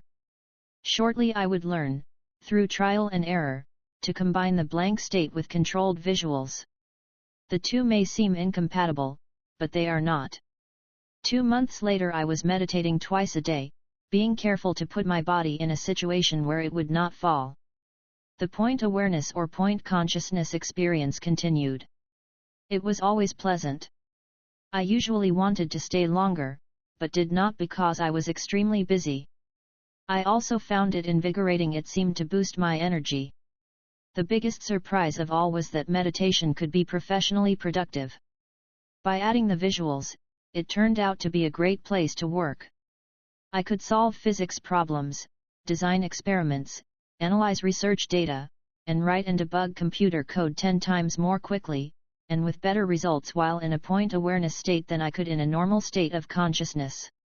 Extremely complex matters seemed to become much simpler and clearer in my meditation state. When you work a full week unsuccessfully trying to find a bug in your analysis software, and then go home and solve the problem, not just imagining that you have solved it, mind you, but actually solved it in just 10 minutes of meditation time, well then, you know that you have found something that has real effects and real value. This type of illogical yet extraordinarily productive experience was not merely circumstantial, it did not happen only once or twice, off and on. It became a dependable routine. Eventually, I did not wait until all normal methods and efforts were exhausted before turning to meditation. It worked as well when I tried it first, saving a great deal of time and effort by skipping the first 3 steps of the process. Hard work, long hours, frustration, and exasperation were no longer prerequisites for solving difficult and complex programming and physics problems.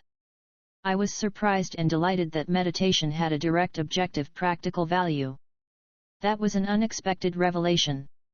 I tested it, and then I began to depend on it. I had gotten smarter, it seemed, and the other graduate students noticed. They commented on the change in my abilities. Now, more than ever before, they wanted to discuss their research and came to me for help in debugging code.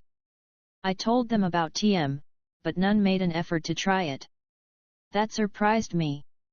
For some strange reason, I had thought physicists would be more open.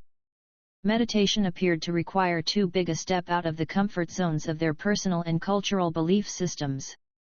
Oh well, it's their loss, I thought. I did not know it then, but I was on my way to becoming strange.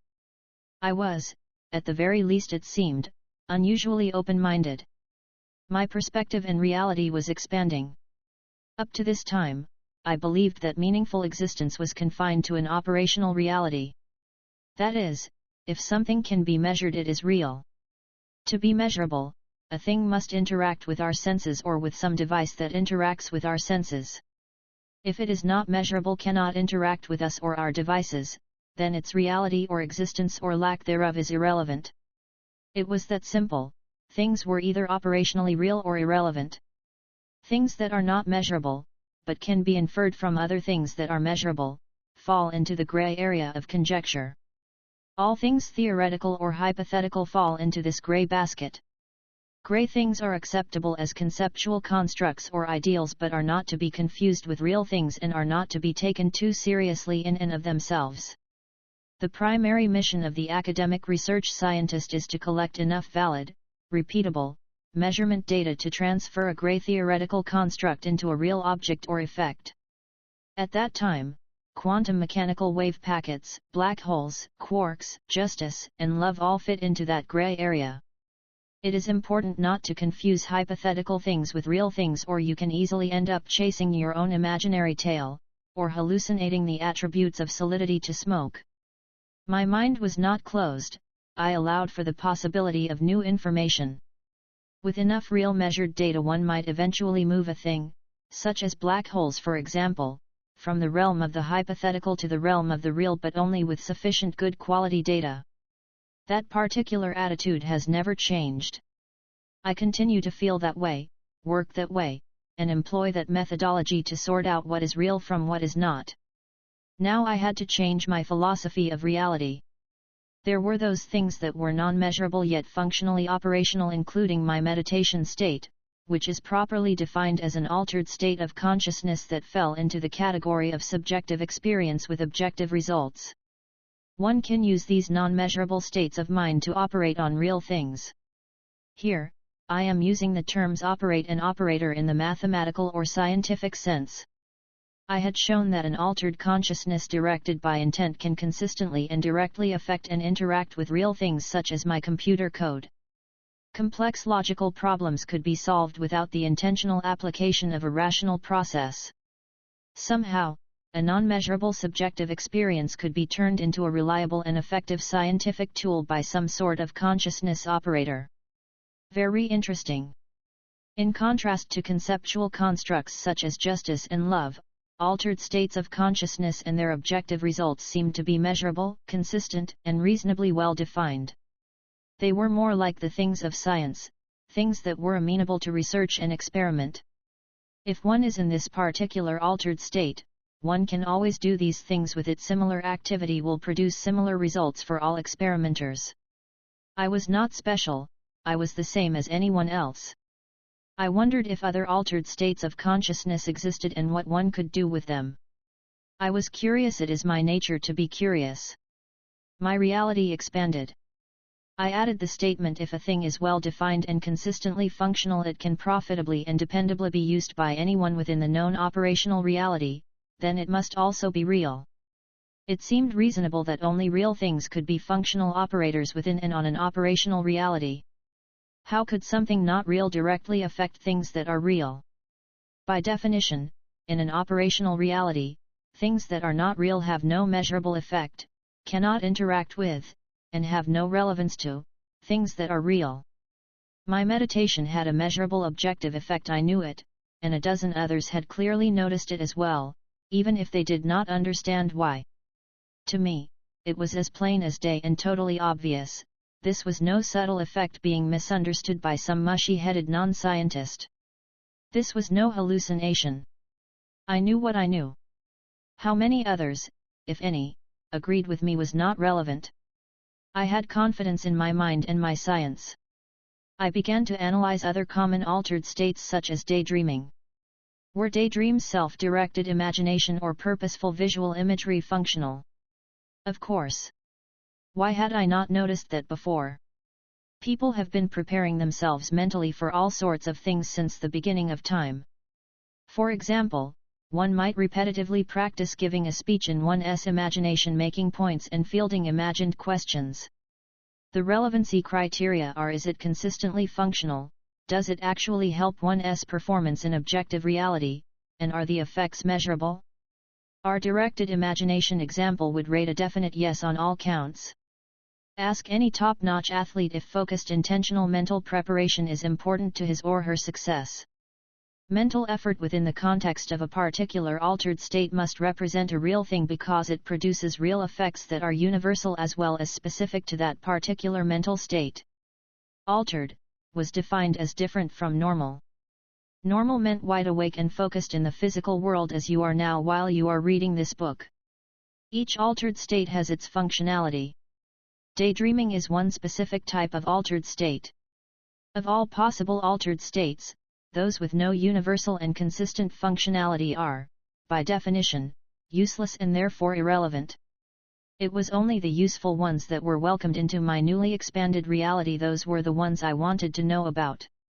Real things, significant things, must now be either objectively measurable, or consistently and predictably interactive with real things. That was a major expansion of my real world. The word objective means that these real things must exist universally and consistently for others as well as for me. They must be independent of me and exist whether I exist or not. Others, potentially everyone, must be able to make the same measurements and find the same measurable functionality. Otherwise, they would be only my private hallucinations, not a part of the larger reality we all share. When I realized the scope of the reality picture was much bigger than I had previously thought, I wondered if there were other subjective experiences that had consistent objective measurable results. Where were the boundaries? How much more reality was out there that I had missed? What other real and functional processes of mind were lurking beyond my limited awareness? I had been blindly unaware of a significant part of my reality for 20-some years. That thought was a mind-bender that weighed heavily on me.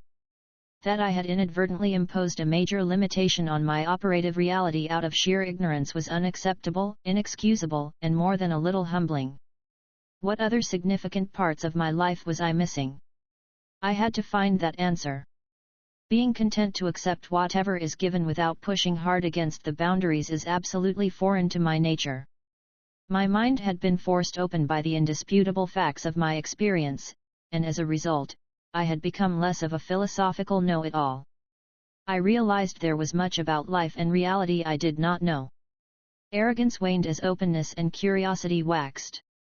I have not significantly changed my philosophical approach toward defining reality in the 33 years that have come and gone since then. Today my definition of what constitutes a real experience remains essentially the same. Any credible conception of reality must include subjective experience that can consistently and universally lead to a useful objective measurable by any one functionality. Much later it became evident that expanding my reality beyond a certain beginning level would require personal growth. I had to increase the quality of my consciousness to understand the bigger picture. Conversely, understanding the bigger picture helped me grow up. They worked together. Thus, my journey began innocently enough. Interestingly, though nothing much has changed as far as my overall philosophy goes, the continual flow of incredible learning experiences has steadily accelerated. My understanding of reality continues to actively expand. 5 Is this guy Monroe nuts, or what? Get a job. Intones a popular song of my youth. Everybody must get out of school sometime. I was now almost 27, and had been in school continuously since I was 5. With research completed, I settled on my first real job applying classical physics and mathematics to electromechanical and electromagnetic systems simulation. A real job with a real paycheck. Imagine that I continued to meditate more or less regularly, but had found that I did not need the mantra any longer. A little research and experimentation indicated that any two-syllable nonsense word ending in ing, a resonant sound, worked as well as any other, including my given super-secret mantra. There was nothing mystical or magical here, only a method of controlling thoughts by filling the otherwise active mind with fluff.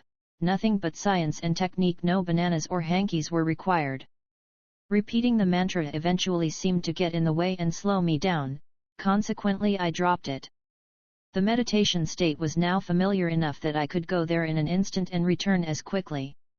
This level of control was handy at work. I could meditate, find solutions, and return without anyone suspecting that I was doing something strange to the world. I seemed to be deep in thought. That I was disembodied point consciousness adrift in the void, gone completely from their world with no residual awareness of their reality, was my secret. Sometimes people would try to engage me while I was gone. To them, it was as if engaging a dead body.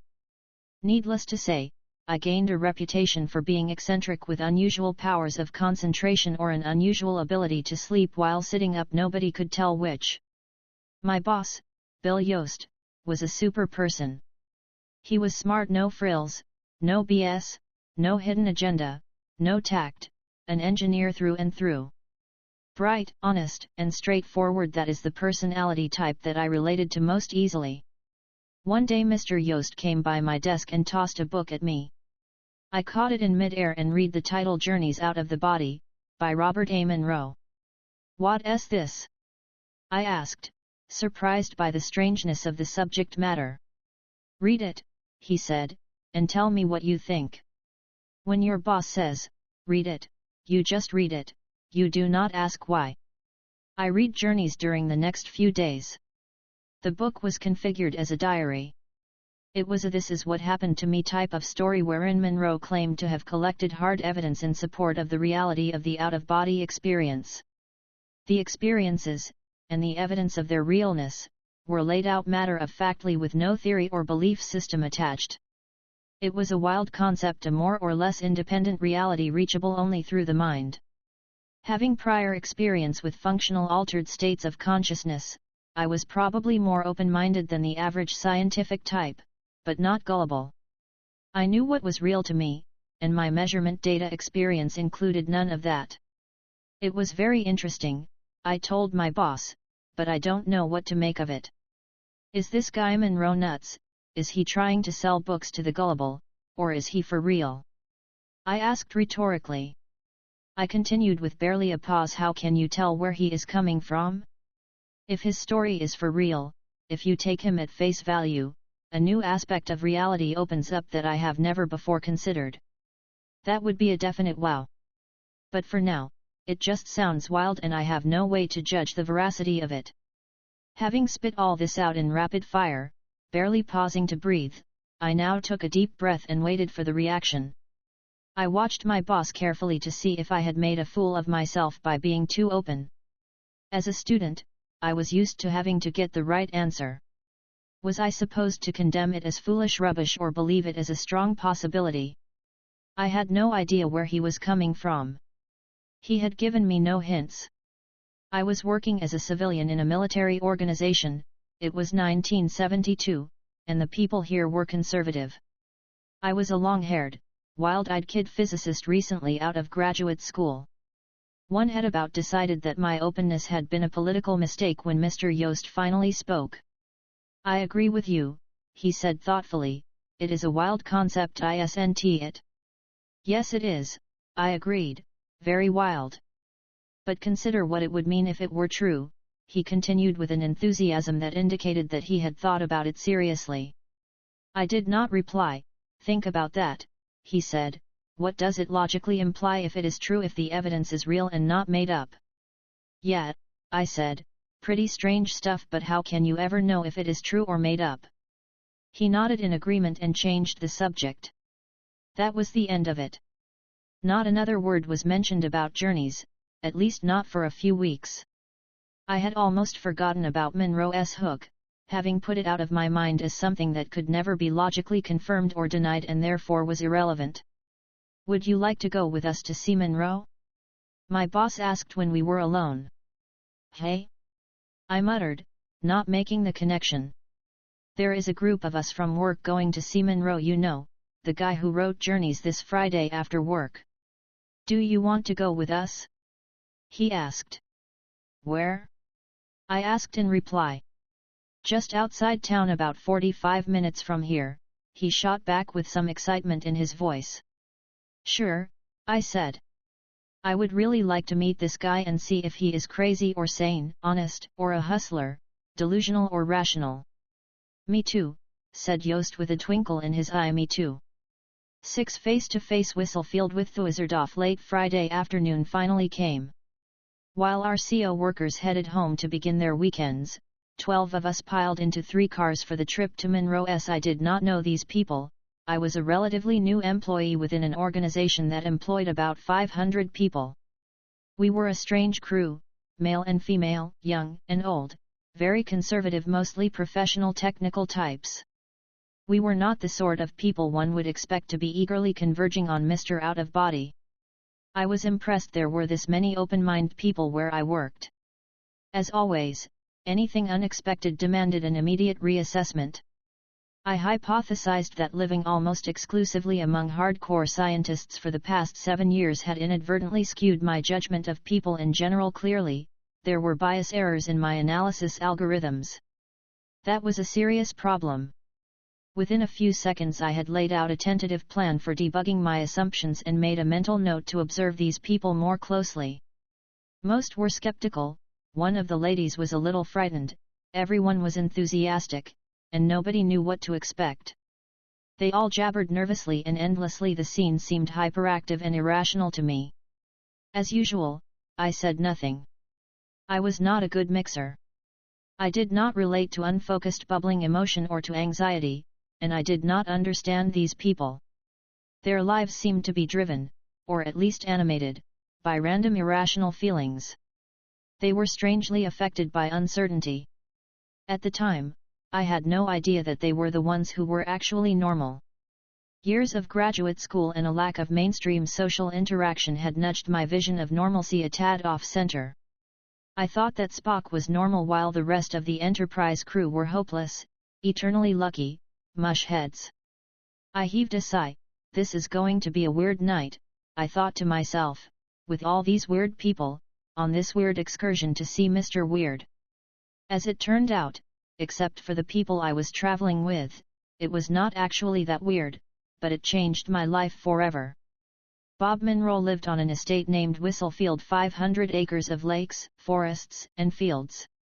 A large country manor house elegantly perched on top of a hill, half-dozen horses, a barn, and 2 small lakes thrown in for good measure. It appeared to me that Mr. Monroe was a relatively wealthy Southern gentleman.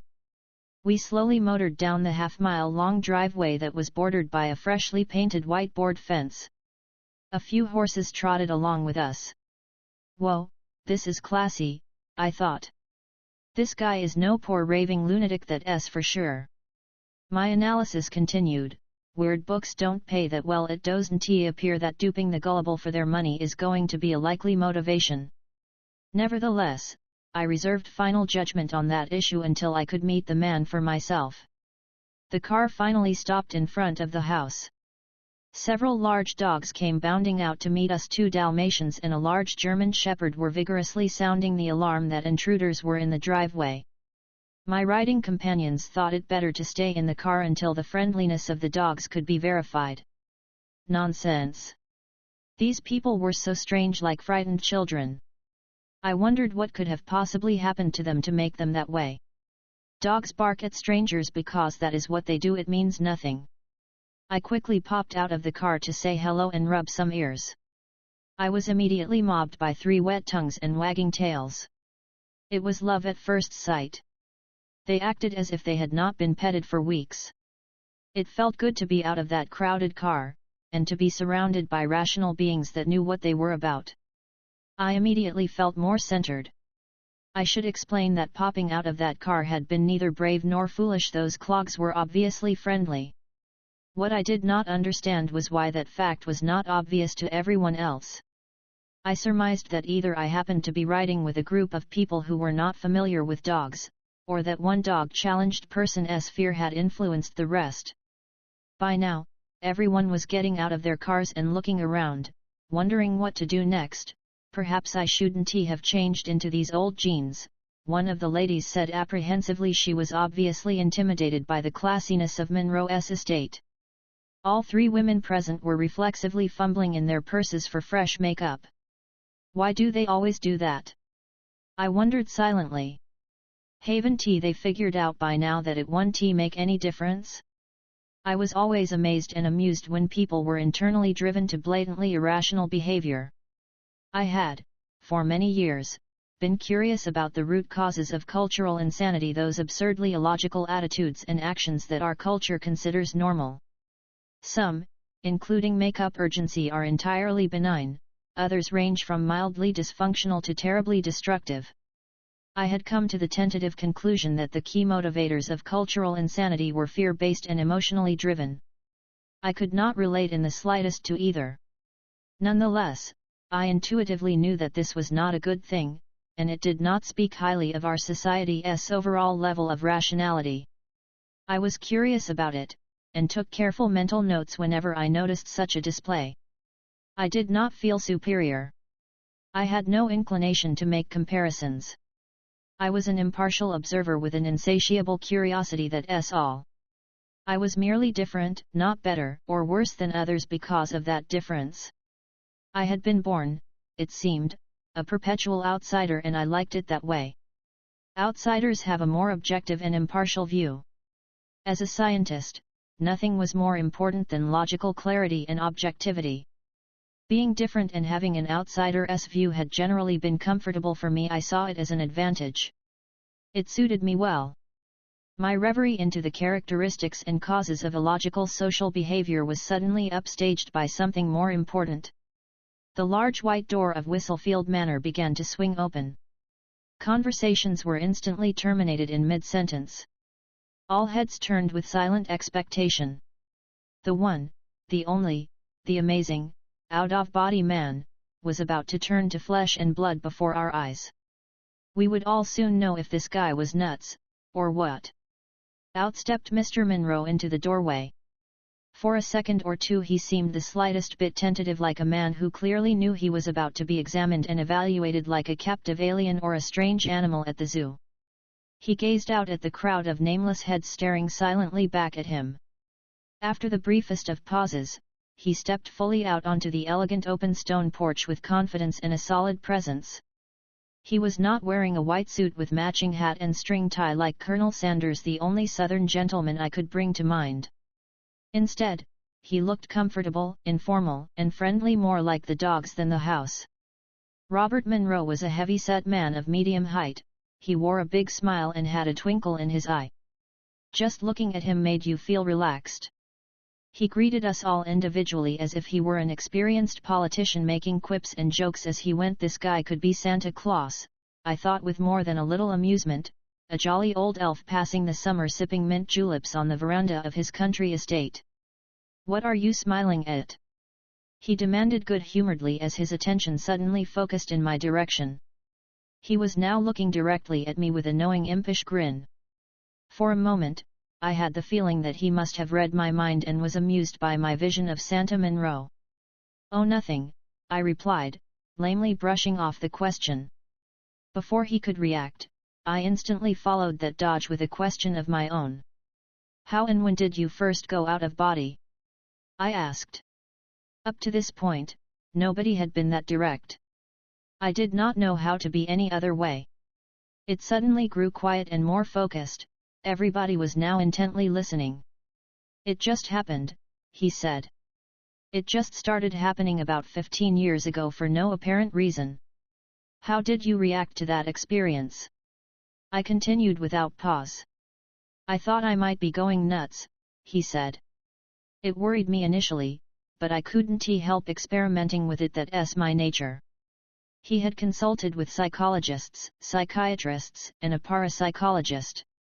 All found him rock solid sane, which made him feel better and gave him confidence. Monroe seemed to have inadvertently stumbled into an altered state of consciousness that gave him access to a larger reality, producing some amazing evidential data under controlled circumstances with the parapsychologist. Because it had no deleterious effect upon his mental soundness and competency, he was encouraged to pursue, record, and eventually control his unusual experiences. "What sort of evidential data do you have?" I shot back. "Most of it was in the book," he said, "remote viewing sorts of things for the most part." "What exactly is remote viewing?" I asked. "Obtaining information paranormally by going somewhere in the out-of-body state to collect the target information without taking your body along, as it were."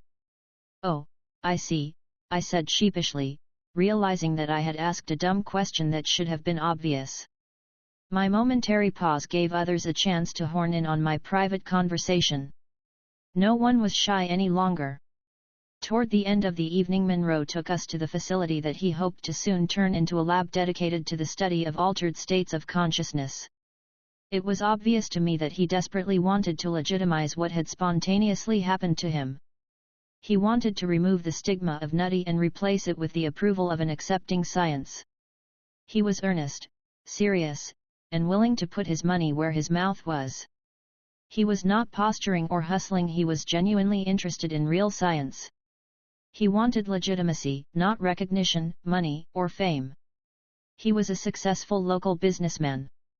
Additionally, he was the CEO of a growing cable company and appeared to me to be totally sane, intelligent, under control, and conservative.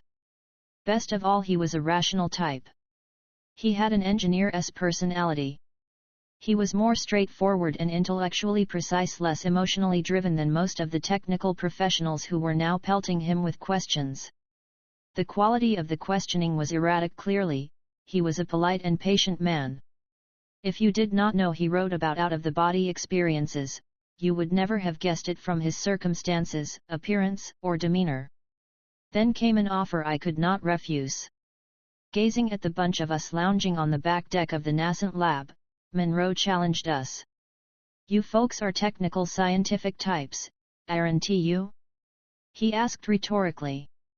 We all nodded our heads and mumbled our concurrence, wondering what was coming next. "I am looking for some hardcore science and engineering types," he continued. Someone with good professional credentials who could help me do real and proper science that would be acceptable to other scientists. So that's why we were invited, I thought with mounting expectation. Great. My hand shot into the air, a reflexive act conditioned by over 20 consecutive years as a student. I couldn't help it. I could not, it seemed, respond to a question with my arms at my side. Monroe looked directly at me, amused by my waving hand. Feeling a little stupid, I pulled my hand down out of the air and said, I am a physicist and I am very interested in your research into altered states. If you will teach me what you know about out-of-body and altered states of consciousness, I will help you do legitimate scientific research. Almost immediately, from the other side of the deck another voice spoke up. I am an electrical engineer and I would like to work with you if you would try to teach me what you know. I strained to see who was speaking. It was a young guy, maybe a few years older than me, but not much. I did not know him. He wasn't riding in the car I had come in.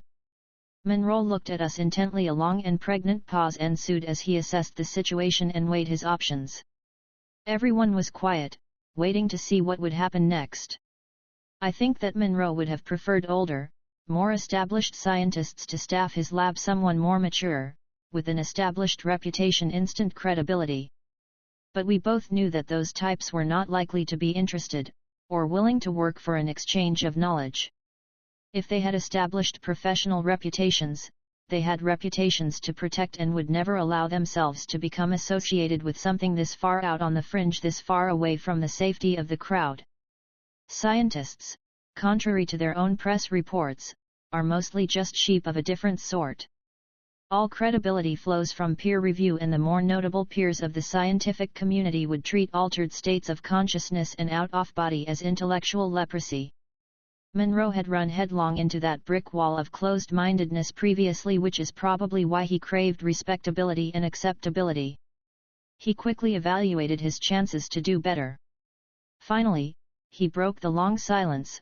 What kind of degrees do you have? Dennis Menerick, the other volunteer, had a Master's degree in electrical engineering. Okay, he said confidently, you've got a deal. Call me in a few days and we'll set up a meeting. He rattled off a telephone number. The subject changed. I stopped paying close attention to the conversation. I was as excited as someone like me can get, that is, I felt a mild surge of anticipation. Where would this lead? What could he actually teach us? How would he attempt to teach us? What scientific protocols would be applicable? What kind of data would we be collecting? What would we be measuring? Question after question poured through my mind. What if it turned out to be bogus? If I found out he wasn't actually interested in real science, I would quickly and politely bow out. That would be easy enough. The evening had turned out better than I had expected. I was going to be studying altered states, something I had wanted to do for a year or more, but did not know how to start. This could be a great opportunity, I thought. Well, maybe, just wait and see what happens, if anything happens at all. I did not know it then, but my life was about to take a sharp turn. Strange and stranger, all carefully scientific, of course, was about to become as common as air. After a few days passed, I called the number scrawled on the scrap of paper that I had hastily obtained that night on the deck at Monroe's. It had been dark, we were outside at the time. The number seemed clear. I dialed it again. There was no answer. I tried it later, no answer. The next day was the same, as was the day after that. No answer. No answer. No answer. I let it go the rest of the week. The next week I tried again. No answer. I decided that perhaps the 3 was actually an 8 and tried that. No answer. I tried information. Monroe had an unlisted number. I let it rest a few more days. 2 weeks had gone by since our visit. I tried it with the 3, then again with the 8. Hold on, somebody began to talk. Geez, it was just an answering machine. The machine mentioned no names. I left a message. Nothing happened, no one returned the call. A few days later I decided to try one more time. I was so surprised when a woman's voice offered a polite hello, that it took me a second to focus on what I was doing, a real flesh and blood person. Wow! I asked to speak to Mr. Monroe. What is this in reference to? She asked politely. I was on a roll. Is this Robert Monroe's residence? I asked. Yes, she said. Who is this? With immense relief at having made the connection, I quickly explained who I was and said that Mr. Monroe had asked me to call him in a few days, and that was 2.5 weeks ago. Just a minute, she said. Finally, I thought, he'll probably be glad to hear from me. I imagined that he was concerned that I had perhaps changed my mind. He had seemed excited, even somewhat anxious, about getting his lab up and running. Hello, the voice said on the other side of the line with no sense of familiarity. Maybe she didn't tell him who I was, I reasoned. This is Tom Campbell, I said. We talked on the deck at your lab a few weeks ago. I am the physicist you asked me to call. What? He said. Physicist? What kind of physicist are you? What sort of question was that? From his tone it was obvious that he did not know who I was, and that he didn't remember our deal, or he was pretending that he didn't. He was obviously not sitting around worrying because I had not called sooner. I detailed the visit and the offer that we had agreed upon. Oh, that physicist, he said with dramatic inflection. What is your name again? I told him my name a second time. There was another guy with you, wasn't he there? Yes, there was another guy, his name is Dennis, I replied tersely and waited. Why don't you two come to the lab next Thursday, he said after a short pause. That is good for me, I replied. I'll check with Dennis and let you know. Just come on, he said. No need to let me know, just come on up to the lab at 7. You and Dennis, is that okay? Sure, I said, a little puzzled. Do you know how to get here? Yes, I answered, I can get there. I'll see you this coming Thursday evening at 7 at the lab. I paused to make sure there was no misunderstanding. He mumbled a gratuitous okay, sounding mildly annoyed that he had to listen to me repeat the arrangements, and hung up. How does he know Dennis will be able and willing to come this Thursday? I wondered. I sure didn't know that yet. How could he be that sure? I pondered the circumstances. Does he want me to come by myself if Dennis cannot make it?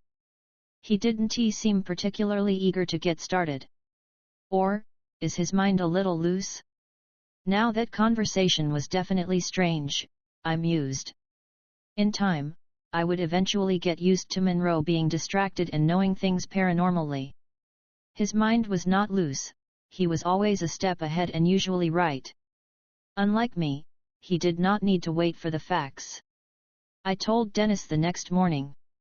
No problem, he said. I told him that Monroe had seemed to know he would be able to come Thursday evening. We looked at each other and shrugged our shoulders.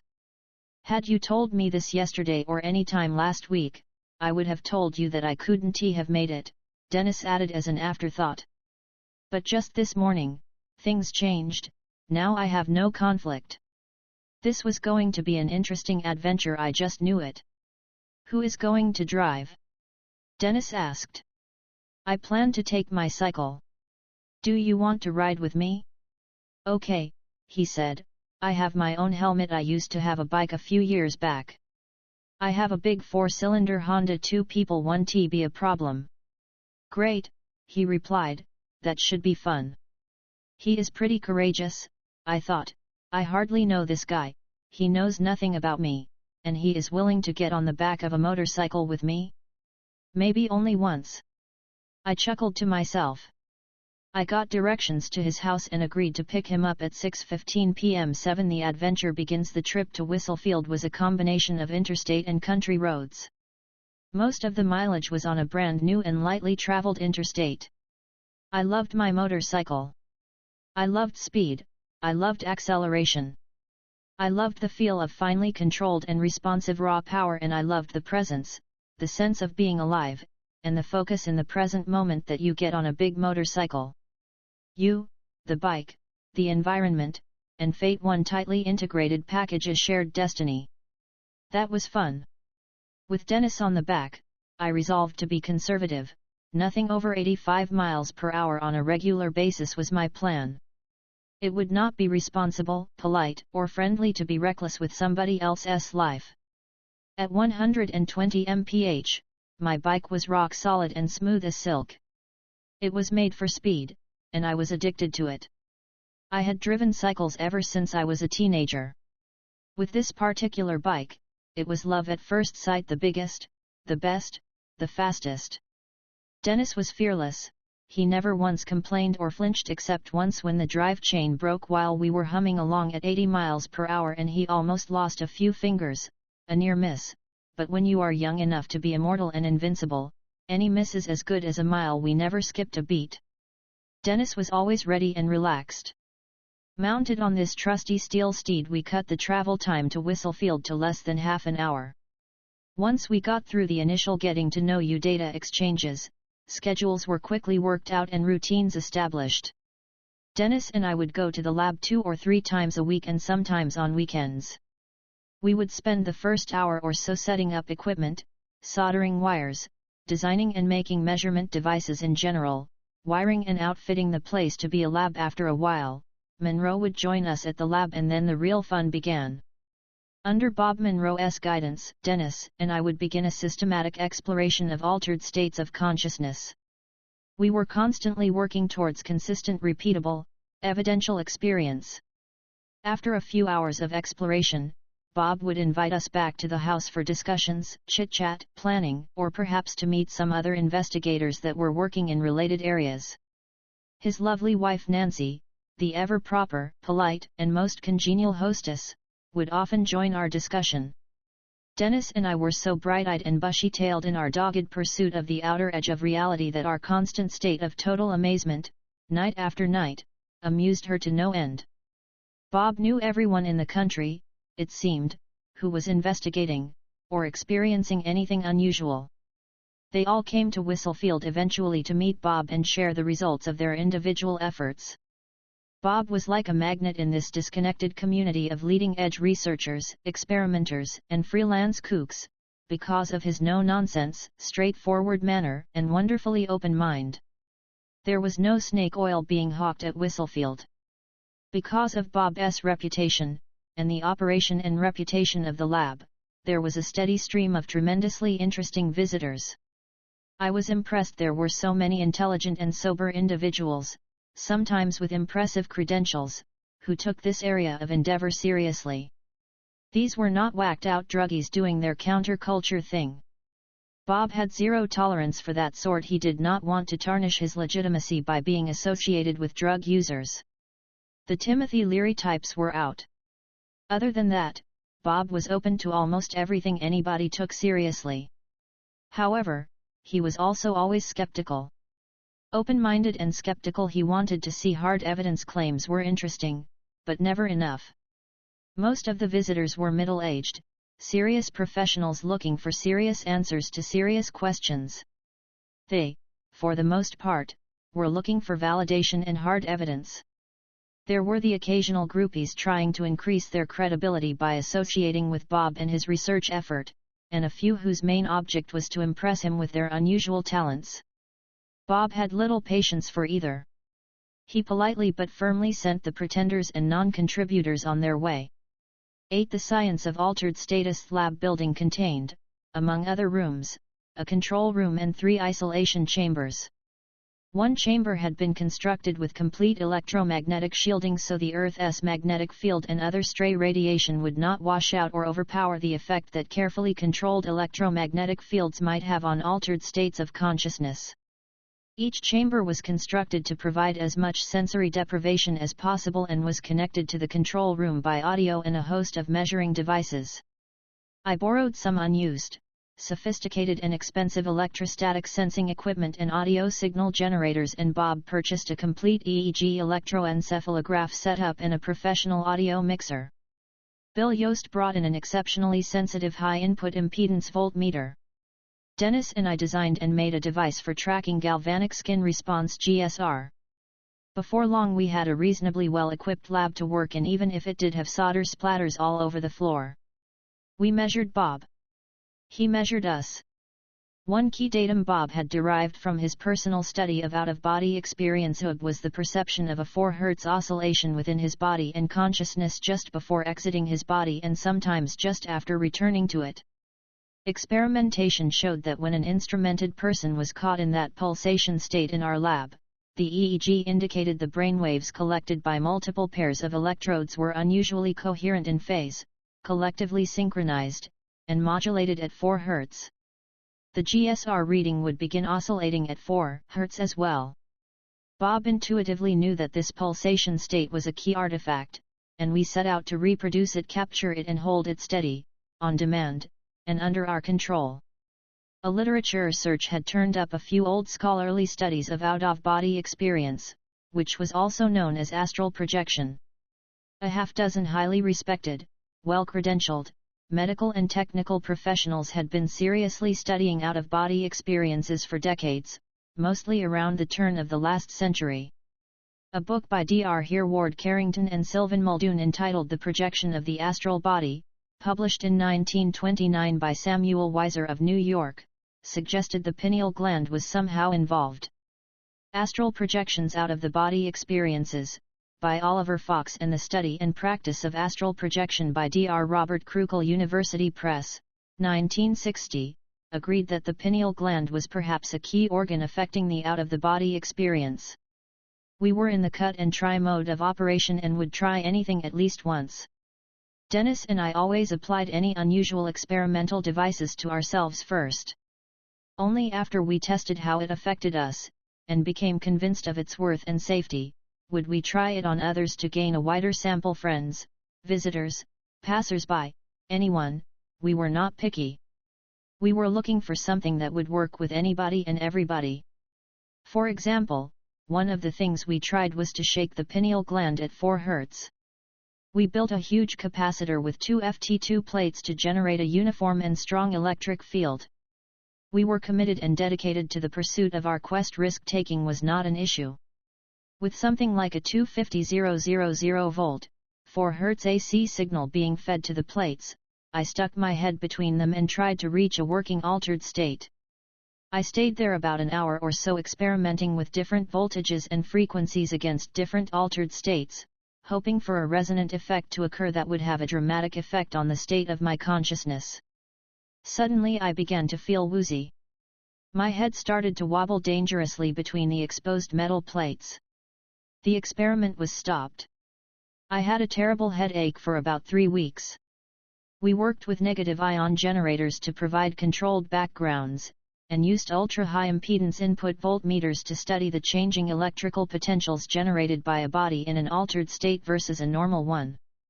We measured the dynamic buildup of static charge around our heads with borrowed equipment as we eased in and out of various brainwave configurations measured by the EEG. It may seem a little like mad scientists toiling in their hilltop laboratory at the midnight hour, but we were as serious, sober, and straight as our counterparts working traditional problems in universities everywhere. We were careful about our science. Our methodology was good. Were we cautious and conservative? No, we were not cautious. If there was any reasonable chance of gaining knowledge, we took it. We were hard-driven to find honest answers, real, verifiable, repeatable results. We wanted to know, and this was the chance of a lifetime to find out. We were fearless in our pursuit of truth because the risks were totally invisible to us sometimes. The naive and brash enthusiasm of youth has its advantages. Meanwhile, while Dennis and I were working in and on the lab, Bob was leading us and teaching us to experience and explore the non-physical. He would first lead us into a deep relaxation state, then using visualization we would begin to focus our thoughts, center our attention, let go of our bodies and the environment. These exercises produced various states of consciousness that were similar to the meditation state I had learned to achieve with TM. Bob thought that perhaps there was opportunity on the boundary between being awake and asleep. We practiced hovering on that edge. Put the body asleep and keep the mind awake simultaneously. Eventually we got good at it and it did not take us long to get there. After developing a basic competency in defining and establishing willful repeatability of a half-dozen altered states of consciousness, we began experimenting and exploring the functionality of each state. Each mind state had its own unique functionality, things you could do, abilities you had. While in that state. 9 Breakthrough. One day while I was at work, Dennis dropped by and showed me an article he had found in the October 1973 Scientific American. It was a short article, by Gerald Oster, titled Auditory Beats in the Brain, that described a phenomenon called binaural beats. Simply put, if a pure tone of say 100 Hz was put in one of your ears, and a pure tone of 104 Hz in your other ear, you would perceive a 4 Hz beat frequency along with the 100 and 104 Hz tones. Dennis waited while I read it. "Let us try that at the lab," he said. "Sure, why not?" I replied. Dennis had been gathering information on the binaural beat phenomena for some months and had created a binaural beat audio tape for us to experiment with. Our hope was that the beat frequency, occurring in the corpus callosum between the brain's hemispheres, would drive the brainwaves. Dennis' intuition was correct. The binaural beats obviously affected our state of consciousness. During the next week we begged, borrowed, and bought the necessary equipment to expand our experiments. Bob had gone out of town for a week or two. Subsequently, we experimented with the effect of binaural beats on altered state of consciousness on our own. After a week of trial and error experimenting, we were more excited about the possibilities. The effect was powerful. Using the binaural beat to entrain brainwaves as measured by the EEG was a fact. The effect on one's state of consciousness was dramatic. Bob came back and we started testing what this technology could do. The good news was that by trial and error we were able to significantly optimize the effect we were looking for. The better news was it seemed to work as well on everybody as it did on us. Now we had a technique for putting people with no training into specific altered states of consciousness, at will, on demand, with consistent results. We focused on the 4 Hz beat and created a set of audio tapes that guided the listener into what Bob called non-physical matter reality (NPMR). Physical matter reality (PMR) contained my body, the lab, the house where I lived, and my daytime job. Once in NPMR, the fun began. Now we had the potential to collect evidence that would be based on a much larger sample of subjects. As we gained experience with more people, we continually improved the effectiveness of the audio tapes. In about 8 months we were ready for the world to give us a try. Bob put out the word that we needed a limited number of guinea pigs to try out our binaural beat brainwave entrainment techniques for facilitating the projection of one's consciousness into the non-physical as an aware operational entity. The response was overwhelming. Soon, Bob was booking every room at the nearby Tuckahoe Motel. The Tuckahoe management, having seen better times, agreed to let us string wires throughout their facility. Dennis and I had a lot to do before the big weekend when we would discover if our methodology was as effective as we thought it was. We expected about 20 totally naive subjects and we planned to keep them that way by telling them nothing. We did not want to lead their reactions and experiences by giving them any expectations. Building mobile measuring equipment and audio equipment for large groups was a challenge. We barely made our deadlines by working evenings and weekends for 3 weeks. But with the help of Bill Yost and Bob's stepdaughter, Nancy Lee Honeycutt, we had the equipment installed, checked out, and ready to go late in the afternoon of the last day. What a panic! In a parallel activity, Nancy Lee, who had joined our research team after her graduation from college, orchestrated and administered all the necessary arrangements. Somehow, at the last moment, everything pulled together. It was worth it. During Friday night, all day Saturday, and half of Sunday, the attendees had the time of their life. There were so many paranormal happenings that weekend that we had a difficult time getting them all recorded. These naive subjects were reading numbers in sealed envelopes, remote viewing, manifesting lights in the sky, visiting their relatives, reading next week's newspaper headlines, and much more. It was a circus. Fun, but exhausting. Dennis, Nancy Lee, and I ran the show, with visits from Bob off and on throughout the weekend. We collected lots of solid evidential data. The results were more dramatic than we had expected. Things were never the same after that.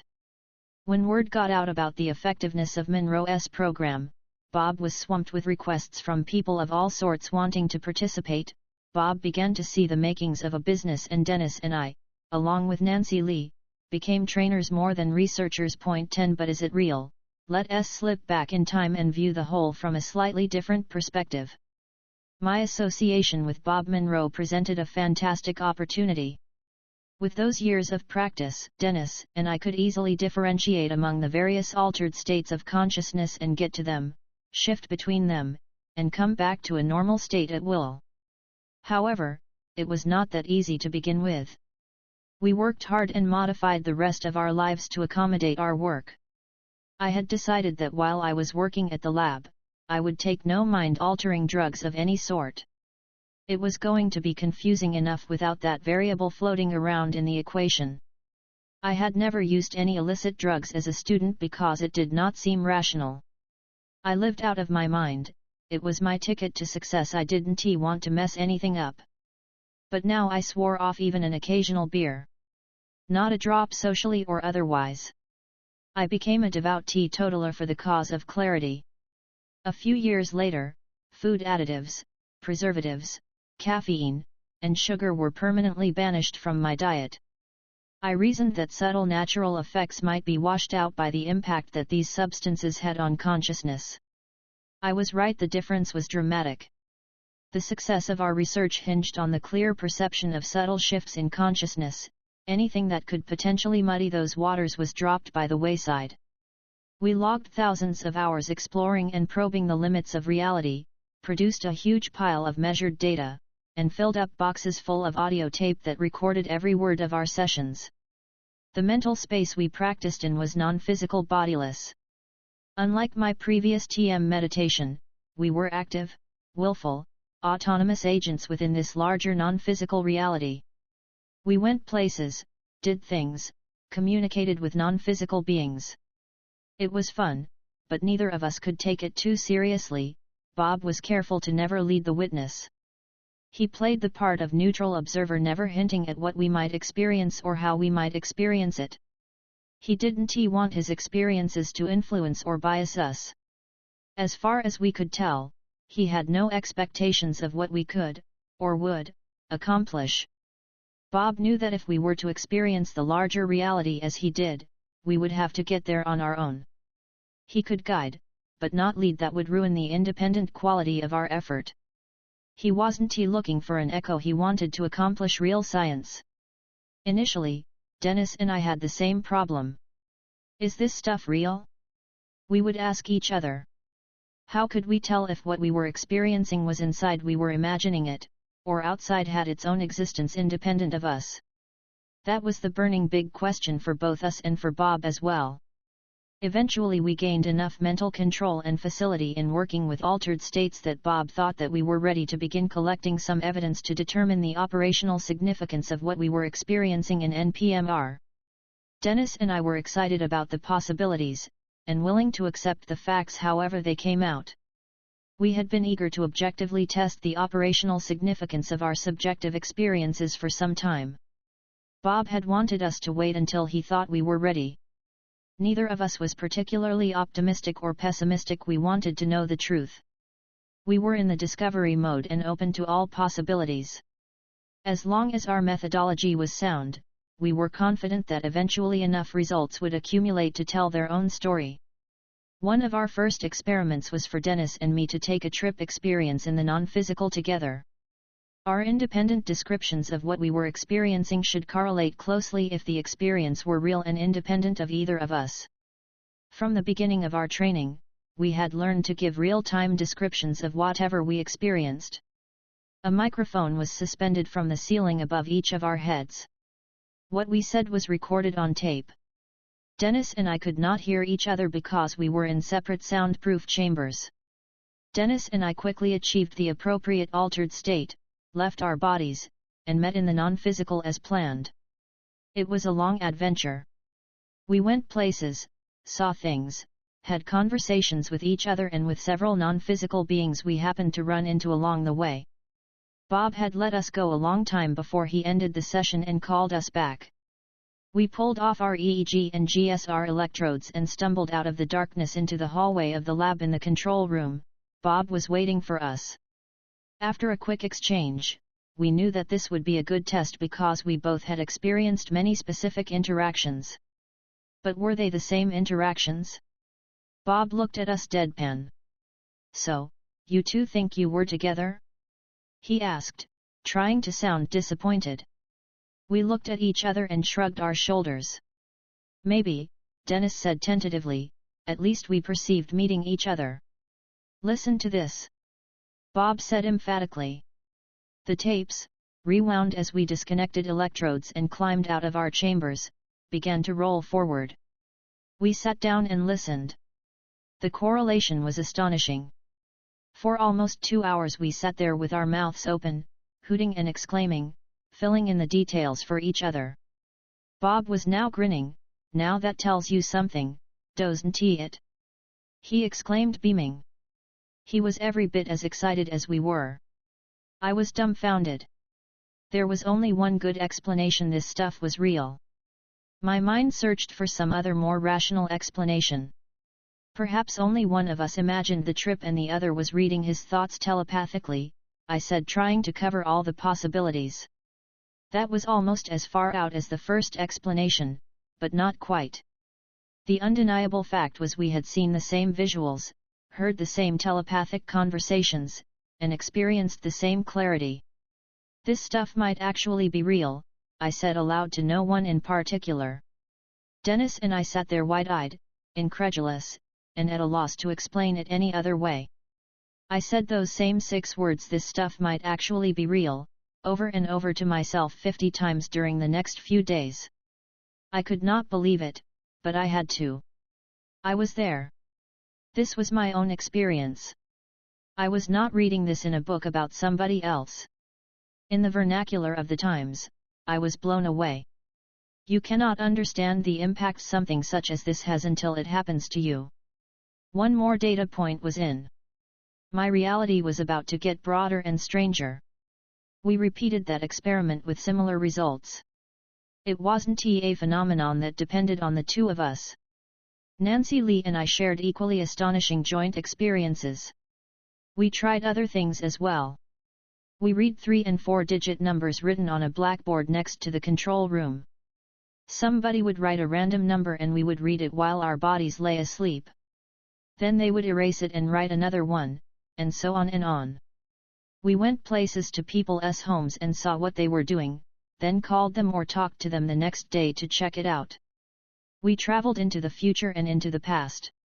We tried to heal people's illnesses with our minds and intent because that was a good technique for interacting evidentially with the energy of others.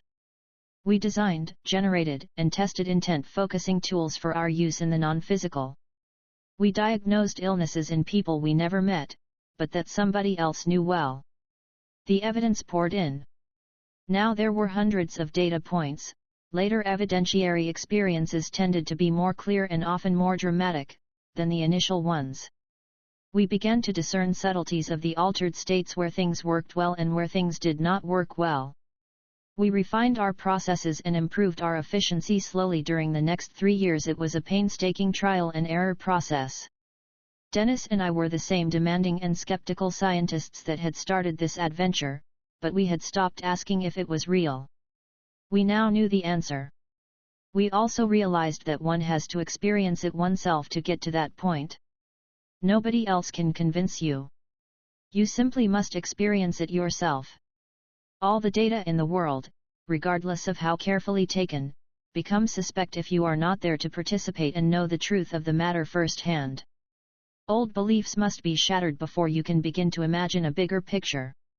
Until the inescapable logic of unambiguous first-hand experience hits you squarely between the eyes, the truth does not sink in deeply. That is the way I was, and so is most everybody else. I suppose by now, Dennis and I were certifiably strange. We were strange because of what we knew to be true by our carefully evaluated experience. We could not deny what we had seen, heard, and measured even if it was incredibly strange.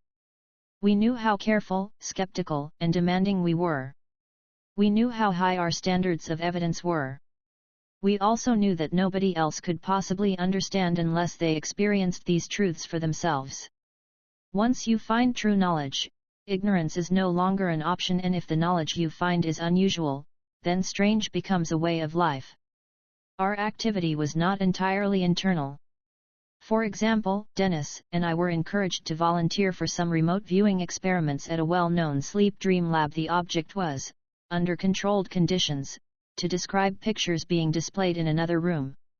As it turned out, being able to describe all the pictures correctly was not the most remarkable thing that happened. When the EEG scrolls were returned from Duke University where they had been sent for more detailed analysis, a higher level of strangeness was evidenced. We were told that Dennis's EEG results produced the highest levels of alpha waves ever recorded at Duke. Mine exhibited strong simultaneous levels of alpha and theta unlike anything they had ever seen before. Both were singular events previously unseen by the Duke researchers because of the narrowness of the peaks. This was particularly meaningful because during the 60s and 70s, Duke University was recognized worldwide as the leader in parapsychological research. Our brainwaves were, it seemed, tightly focused to specific, nearly single frequencies.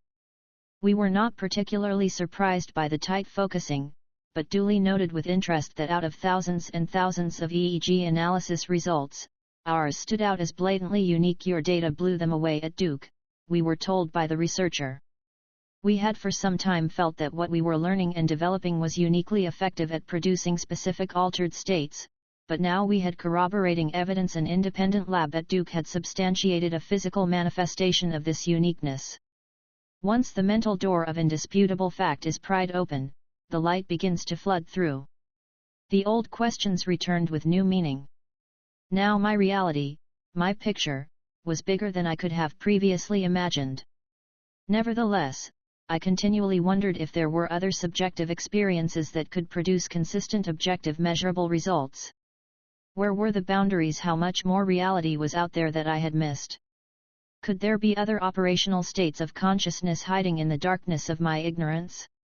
I was driven to understand how everything was related, how it all worked together. Surely, there was some sort of science at the root. We had lots of data, but no self-consistent model to explain the hows and whys of it all, to define the interactions. How did reality function? What were the processes, the limits, and the rules? Is this the way it is, or only the way it seems? What did the big picture look like where all the data are consistent and makes sense? How could any self-respecting physicist not ask these questions? Bob, Dennis, and I would discuss it down at the house after the work at the lab was done. We informally came up with some "the way things were" and "the way things seemed to be" statements, but they lacked deeper understanding. We surveyed the existing models, mostly a mishmash of emotion-laden, belief-focused, unscientific balderdash with little or no hard evidence that was reproducible. That was not what we were looking for. This was a scientific inquiry, not a New Age gathering of the faithful. Finally, we ran across a candidate model, a place to start. Though imperfect, it was more or less rational, consistent, and coherent most of the time. That made it much better than the rest. Its explanations and descriptions were not complete, nor necessarily a place to end up, but it did provide a theoretical basis from which to tentatively and skeptically begin. This model came to us in the form of Seth Speaks, by Jane Roberts. That the material was channeled was not a problem for us. By then, we were all personally familiar with the non-physical and its host of sentient beings. In fact, it was a plus. Would you ask a fish about mountain hiking trails? No, not if you expected an accurate or useful answer. We began to spend much of our training time at the lab testing and interpreting Seth's concepts, and procuring information from our own non-physical sources. We worked on these issues for several years, slowly gaining ground. It was sometimes confusing, sometimes clarifying, but always interesting, and always evidence was required. I worked harder at these particular models of reality issues than the others. I was the theoretician of the group, what you might expect from a physicist. Dennis was more into applications, what you might expect from an engineer. Bob was a practical man focused primarily on whatever worked and upon gaining and maintaining objective credibility. Bill Yost contributed his engineering insights, management skills, encouragement, and support. Nancy Lee did much of the daily support work, and became a full partner in our explorations of non-physical reality, as had her sister, Penny Honeycutt, a few years before. It was a good team. We were all aided and abetted all along the way by our families, who for the most part participated in our research from time to time, and many unmentioned others. The research flowed in whichever direction seemed most productive at the time. Bob did not direct as much as he facilitated. Having perfected the wise and knowing smile of all good teachers who know how to let their students figure it out for themselves, he managed to float above the day-to-day effort and let our individual research take us wherever it would. Point 11. If this is Tuesday, I must be in physical matter reality. Meanwhile, back at the lab, Dennis and I were putting in about 15 to 20 hours a week. After I would get home from the lab, often at 2 or 3 in the morning, I would lie in bed practicing what I had learned or continuing that evening's experiments. After 2 or 3 hours of sleep, I would get up and go to work. The evenings I didn't go out to the lab, I would continue experimenting after everyone else fell asleep until a few hours before getting up and going to work. I was putting in 45 hours a week studying altered states and the larger reality, while simultaneously putting in 50 hours a week at my day job and raising a family. My son Eric was about 5 years old at the time. Like most kids that age, he had frequent spontaneous out-of-body experiences. We would go out of body together. I would go by and join him. We would have a blast. One time we were exploring the oceans together when a huge whale approached us. As our bodies slipped easily through the whale, Eric's head for some reason bumped against each of its ribs, one after the next. It frightened him a little. Typically we did not interact with our surroundings. We came back immediately. Eric usually had total and clear recall of our nightly adventures. We would often discuss them in the morning. It was great fun for both of us. Exploring the larger reality turned out to be an excellent father and son activity, though perhaps somewhat unusual. Do not misunderstand me. I was not warping Eric's tender perspective, or jerking him out of body. At about 5 years of age, most children naturally and spontaneously have lots of oobs. I was merely joining him so that we could go together. It was comforting and reassuring to Eric to have me along. He was going with or without me. I was able to structure the experiences to be both fun and educational, such as exploring the oceans. Instead of denying and discarding his experiences as foolish dreams, typical parental reaction, I was shaping and sharing them with him. He thought it was cool and looked forward to our outings. Eventually he was no longer a natural, and our forays into the wilds of non-physical matter reality (NPMR) ended as easily and naturally as they had begun. He, by the way, now has an advanced degree in aeronautical engineering and to this day clearly remembers bumping his head on those whalebones. I have always been a sleepyhead. 9 to 10 hours a night is about right for me. Yet by spending so much time in altered states where my body was deeply relaxed, if not officially asleep, I got by on 2 or 3 hours of sleep per night, night after night after night, year after year. At work, I was exceptionally productive, but becoming stranger. I was spending almost as much time in NPMR as I was in physical matter reality PMR, and it showed. I soon earned a reputation for being an absent-minded professor. PMR and NPMR seemed to blend into a continuum, and I found I could live in both realities simultaneously. It was no longer a matter of leaving one and going to the other. Now, it was merely a matter of shifting and splitting my focus. I lived and was continuously aware, sentient, and conscious, except when sleeping, in both reality systems simultaneously and permanently. At first, I could only sequentially, albeit quickly, switch between them. Then I learned to engage mentally in NPMR on one thing while carrying on a conversation and driving a car or motorcycle at the same time. Most of the time there was no confusion between reality frames, but now and then, for a few seconds, until I forced myself to differentiate between them and get my bearings. I was occasionally not sure which reality I was in. Both were equally real, they were just different and had different functions. I began to marvel at the mind's capacity for parallel processing. For one relatively short about 6 months period, I was spending more time in NPMR than in PMR. I was a space cadet and obviously needed a keeper. Luckily, being a physicist, and maintaining high professional productivity, I could get by with being eccentric. Nevertheless, I soon realized that I needed to regain a better balance. With a little experimenting, the optimum balance was obtained. I remained eccentric, but didn't need a full-time keeper to remind me of what was coming next in PMR. With the two realities so completely intermixed, I began to notice connections between the two. One spring day while walking back to the office after lunch, I noticed that golden white foam was draped over the trees in a nearby park. A quick reality check indicated I was solidly focused in PMR. "Wow," I exclaimed with mild surprise, "that is really pretty, but what is that stuff?" By now I was so used to being amazed by the larger reality that what was normally strange had become strangely normal. I studied the white foam. It had the texture of cotton candy. It connected all the trees into one large luminescent mass. It reminded me of a grove of cypress trees along the Gulf Coast loaded with glowing Spanish moss.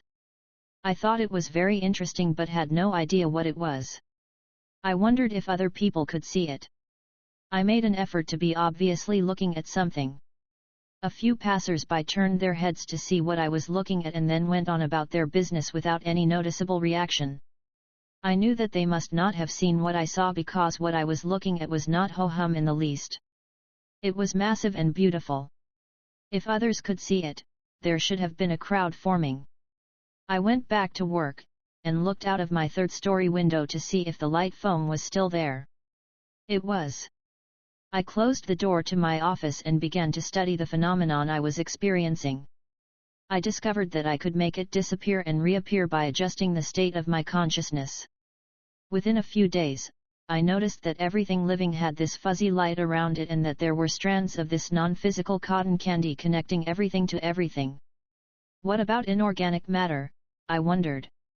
I moved my attention to buildings, telephone poles, and power lines. To my astonishment, there was a smaller, more uniform close-cut off-white light around everything.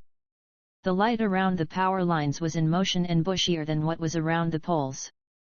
I was incredulous and I looked repeatedly to make sure. I shook my head, then closed my eyes and opened them again. What I saw remained the same. I had hypothesized this odd light as some representation of life energy. Buildings, telephone poles, and wires with life energy? I knew I had to throw that idea out. The light around the wires danced. I immediately wondered what I would see around an electrical appliance. Would inside things have an aura too, or was it related to sunlight? I looked at the clock on my wall. It not only had light around it, but the light was highly structured and in steady motion. I looked at my programmable calculator and saw a finely structured complex pattern. I turned it on and set it to work. The patterns changed and scintillated as it worked. Now I was amazed all over again. What was I looking at? Within a few days I noticed that people had auras around them that changed and scintillated as their owners talked to me about important things in their lives. A movie theater not only contained ordinary people, but also rows of swirling colored forms. I could turn all of it, or any of it, on or off by shifting the state of my consciousness. Years later, I would only need to shift my intent. The connections linking living things became visually obvious. I could literally see that everything was connected. Even inanimate things such as clocks and computers had their complex moving non-physical energy pattern. This same experience did not happen to Dennis. Perhaps he did not immerse himself in the exploration of NPMR and its theory to the extent that I did. I was extreme in my dedication to the effort. We often grew in different ways at different times and had eventually, ended up with similar experiences. We were in this thing together and I had discussed my experiences seeing energy forms with Dennis as they happened. One day he brought me a group photograph of 5 people and dropped it on my desk. "These are all Soviets," he said. One of them is supposed to be leading research in psychic activity in the Soviet Union. Which one is the psychic? I had never looked at pictures in this way before, but with focused intent, their auras blossomed up exactly as they did with flesh and blood people. That was fascinating. I thought. Conscious intent is everything. Space and time are not fundamental. Wow! Which one is the psychic? Dennis asked again. I looked back at the picture. Sure enough, one had a much more developed energy body, particularly around and above his head, than the others. This one is different from the others, I said, pointing to one of the men in the picture. I am not sure what the difference means yet, I cautioned, but this one is definitely different from the others. Clairvoyance was still a new experience, and I did not know the significance of much of what I saw. At this point, I was more into formulating basic connections and had not thought about auras having unique meaning. Dennis looked at me and grinned. That's the one, he said with enthusiasm. I was surprised. Dennis knew the answer. This was a test. I didn't mind, actually. I was pleased. Another data point was in, and I had learned something valuable and amazing about time and space being a subset of a larger reality. I have so much to learn, I thought to myself. Suddenly overwhelmed by the unfathomable depth and complexity of reality, Dennis went back to his office. I took a deep breath and wondered what would happen next. Where was all this going? What else was out there waiting to be discovered? I felt small, humbled by the enormity of my ignorance. It was clear that I had barely begun to scratch the surface of something so immense and fundamental that I could barely imagine it. At the same time, I was excited by the possibilities and determined to discover whatever I could about the nature of reality. I am a physicist, and science and discovery are my passions. I was born wanting to know why and how. After 22 years of continuous education, I realized that I had studied only one small subset of the natural world. I was young, my learning seemed to be accelerating, and reality was far cooler, more complex, and more interesting than I could have ever imagined. To someone like me, it doesn't get any better than this. I was energized to discover any truth that would yield to my experimentation. 12 End of an era. Back at the lab during the middle to late 70s, running the seminars dominated everything. We were overwhelmed with demand. People from all over were clamoring to experience Bob Monroe's tapes, and all from word of mouth. Bob saw an economic opportunity on the horizon. He was a businessman, and this business supporting the lab facility had been a constant financial drain. Perhaps, he thought, he could get two birds with one stone. He eventually succeeded, but basic research was the first casualty for a few years. Eventually he was able to add the basic research back at a much greater level than it had been before, as well as provide a life-changing and enriching experience for thousands of people. But all that took time, and the era of Bob, Dennis, and Tom working until the wee hours of the morning, trying to make science out of the strangeness they discovered, was gone. Its time was rightfully over. Fate had been extraordinarily kind, and we ended on a long, sweet high note. We were each ready to broaden the scope of our efforts in our own way. It was time for us to soar, coast, or crash on our own. In the end, Bob was proved right, as usual. He captained his ship flawlessly from the initial tentative launch, through the tricky undercurrents of close-minded rejection by the larger society, while at the same time skillfully avoiding the shallows of easy, safe, generally acceptable answers.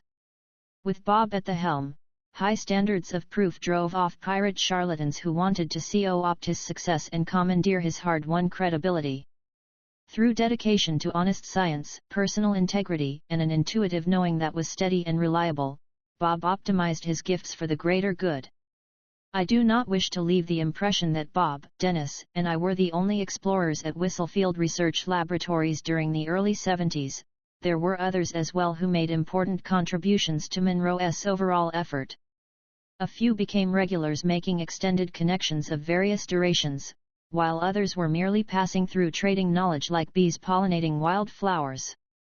Nancy Lee had joined the research effort with Dennis and me after her graduation from college and soon became an integral part of the team, collecting evidence, testing concepts, participating in singular as well as joint explorations, even soldering wires on occasion. She began to carry more and more of the workload as Dennis and I reached and passed our limits of available time. Eventually Dennis and I needed to go home to our families. Nancy Lee took over the seminar operations, and after a few years of successfully building and managing the business, she became the director of the Monroe Institute of Applied Sciences. The truer picture is that the overall effort at Whistlefield was a joint one. It was a busy place with a lot going on and many talented, interesting, and dedicated players. The end of any era must necessarily share time's stage with the beginning of a new era. With the demands of the activities at Whistlefield winding down, I had more time to integrate and assimilate the continual whirlwind of extraordinary experiences that I had encountered. The nature of reality, a big picture that brought coherency to the wealth of collected data, began to take form in my mind.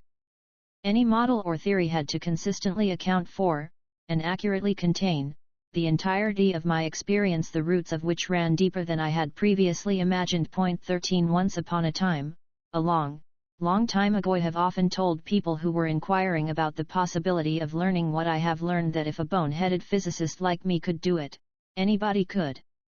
I would point out that I began from a cold start with no particular natural talent and learned everything from scratch the hard way. If I could, they could, and probably with less trouble. Dragging Spock from the deck of the Enterprise into the Twilight Zone, with logic fully intact and uncompromised, was a slow and tedious process. Most people could probably learn more quickly than I, even if they did not have the time or inclination to thoroughly immerse themselves as I did. The point made above remains fundamentally true. Anyone can learn what I have learned, but the picky fact is the previous statements contain one little white lie. My start wasn't as cold as I first thought. After I became familiar with the out-of-the-body experience and familiar with NPMR, I realized that I had done this sort of thing before. Old memories returned clear as crystal now that I had the knowledge and perspective to understand them. When I was between 5 and 8 years old, some friendly non-physical beings helped me get out of body. It was not a random prank. They had a purpose. At first I played with it, slipping out through the wall of my second-story bedroom and whooshing around the yard. They would get me out and I would play and soar. I well remember the first time I found myself outside, floating a foot or two above the yard, gliding toward this monstrously thick hedge and realizing that I did not know how to steer or stop. I grabbed my head and curled up into a ball, expecting a terrible and painful crash. To my utter amazement, I glided right through it and out the other side without interacting with it. Wow! Neato! That was fun! A short aside follows to help you find the proper perspective.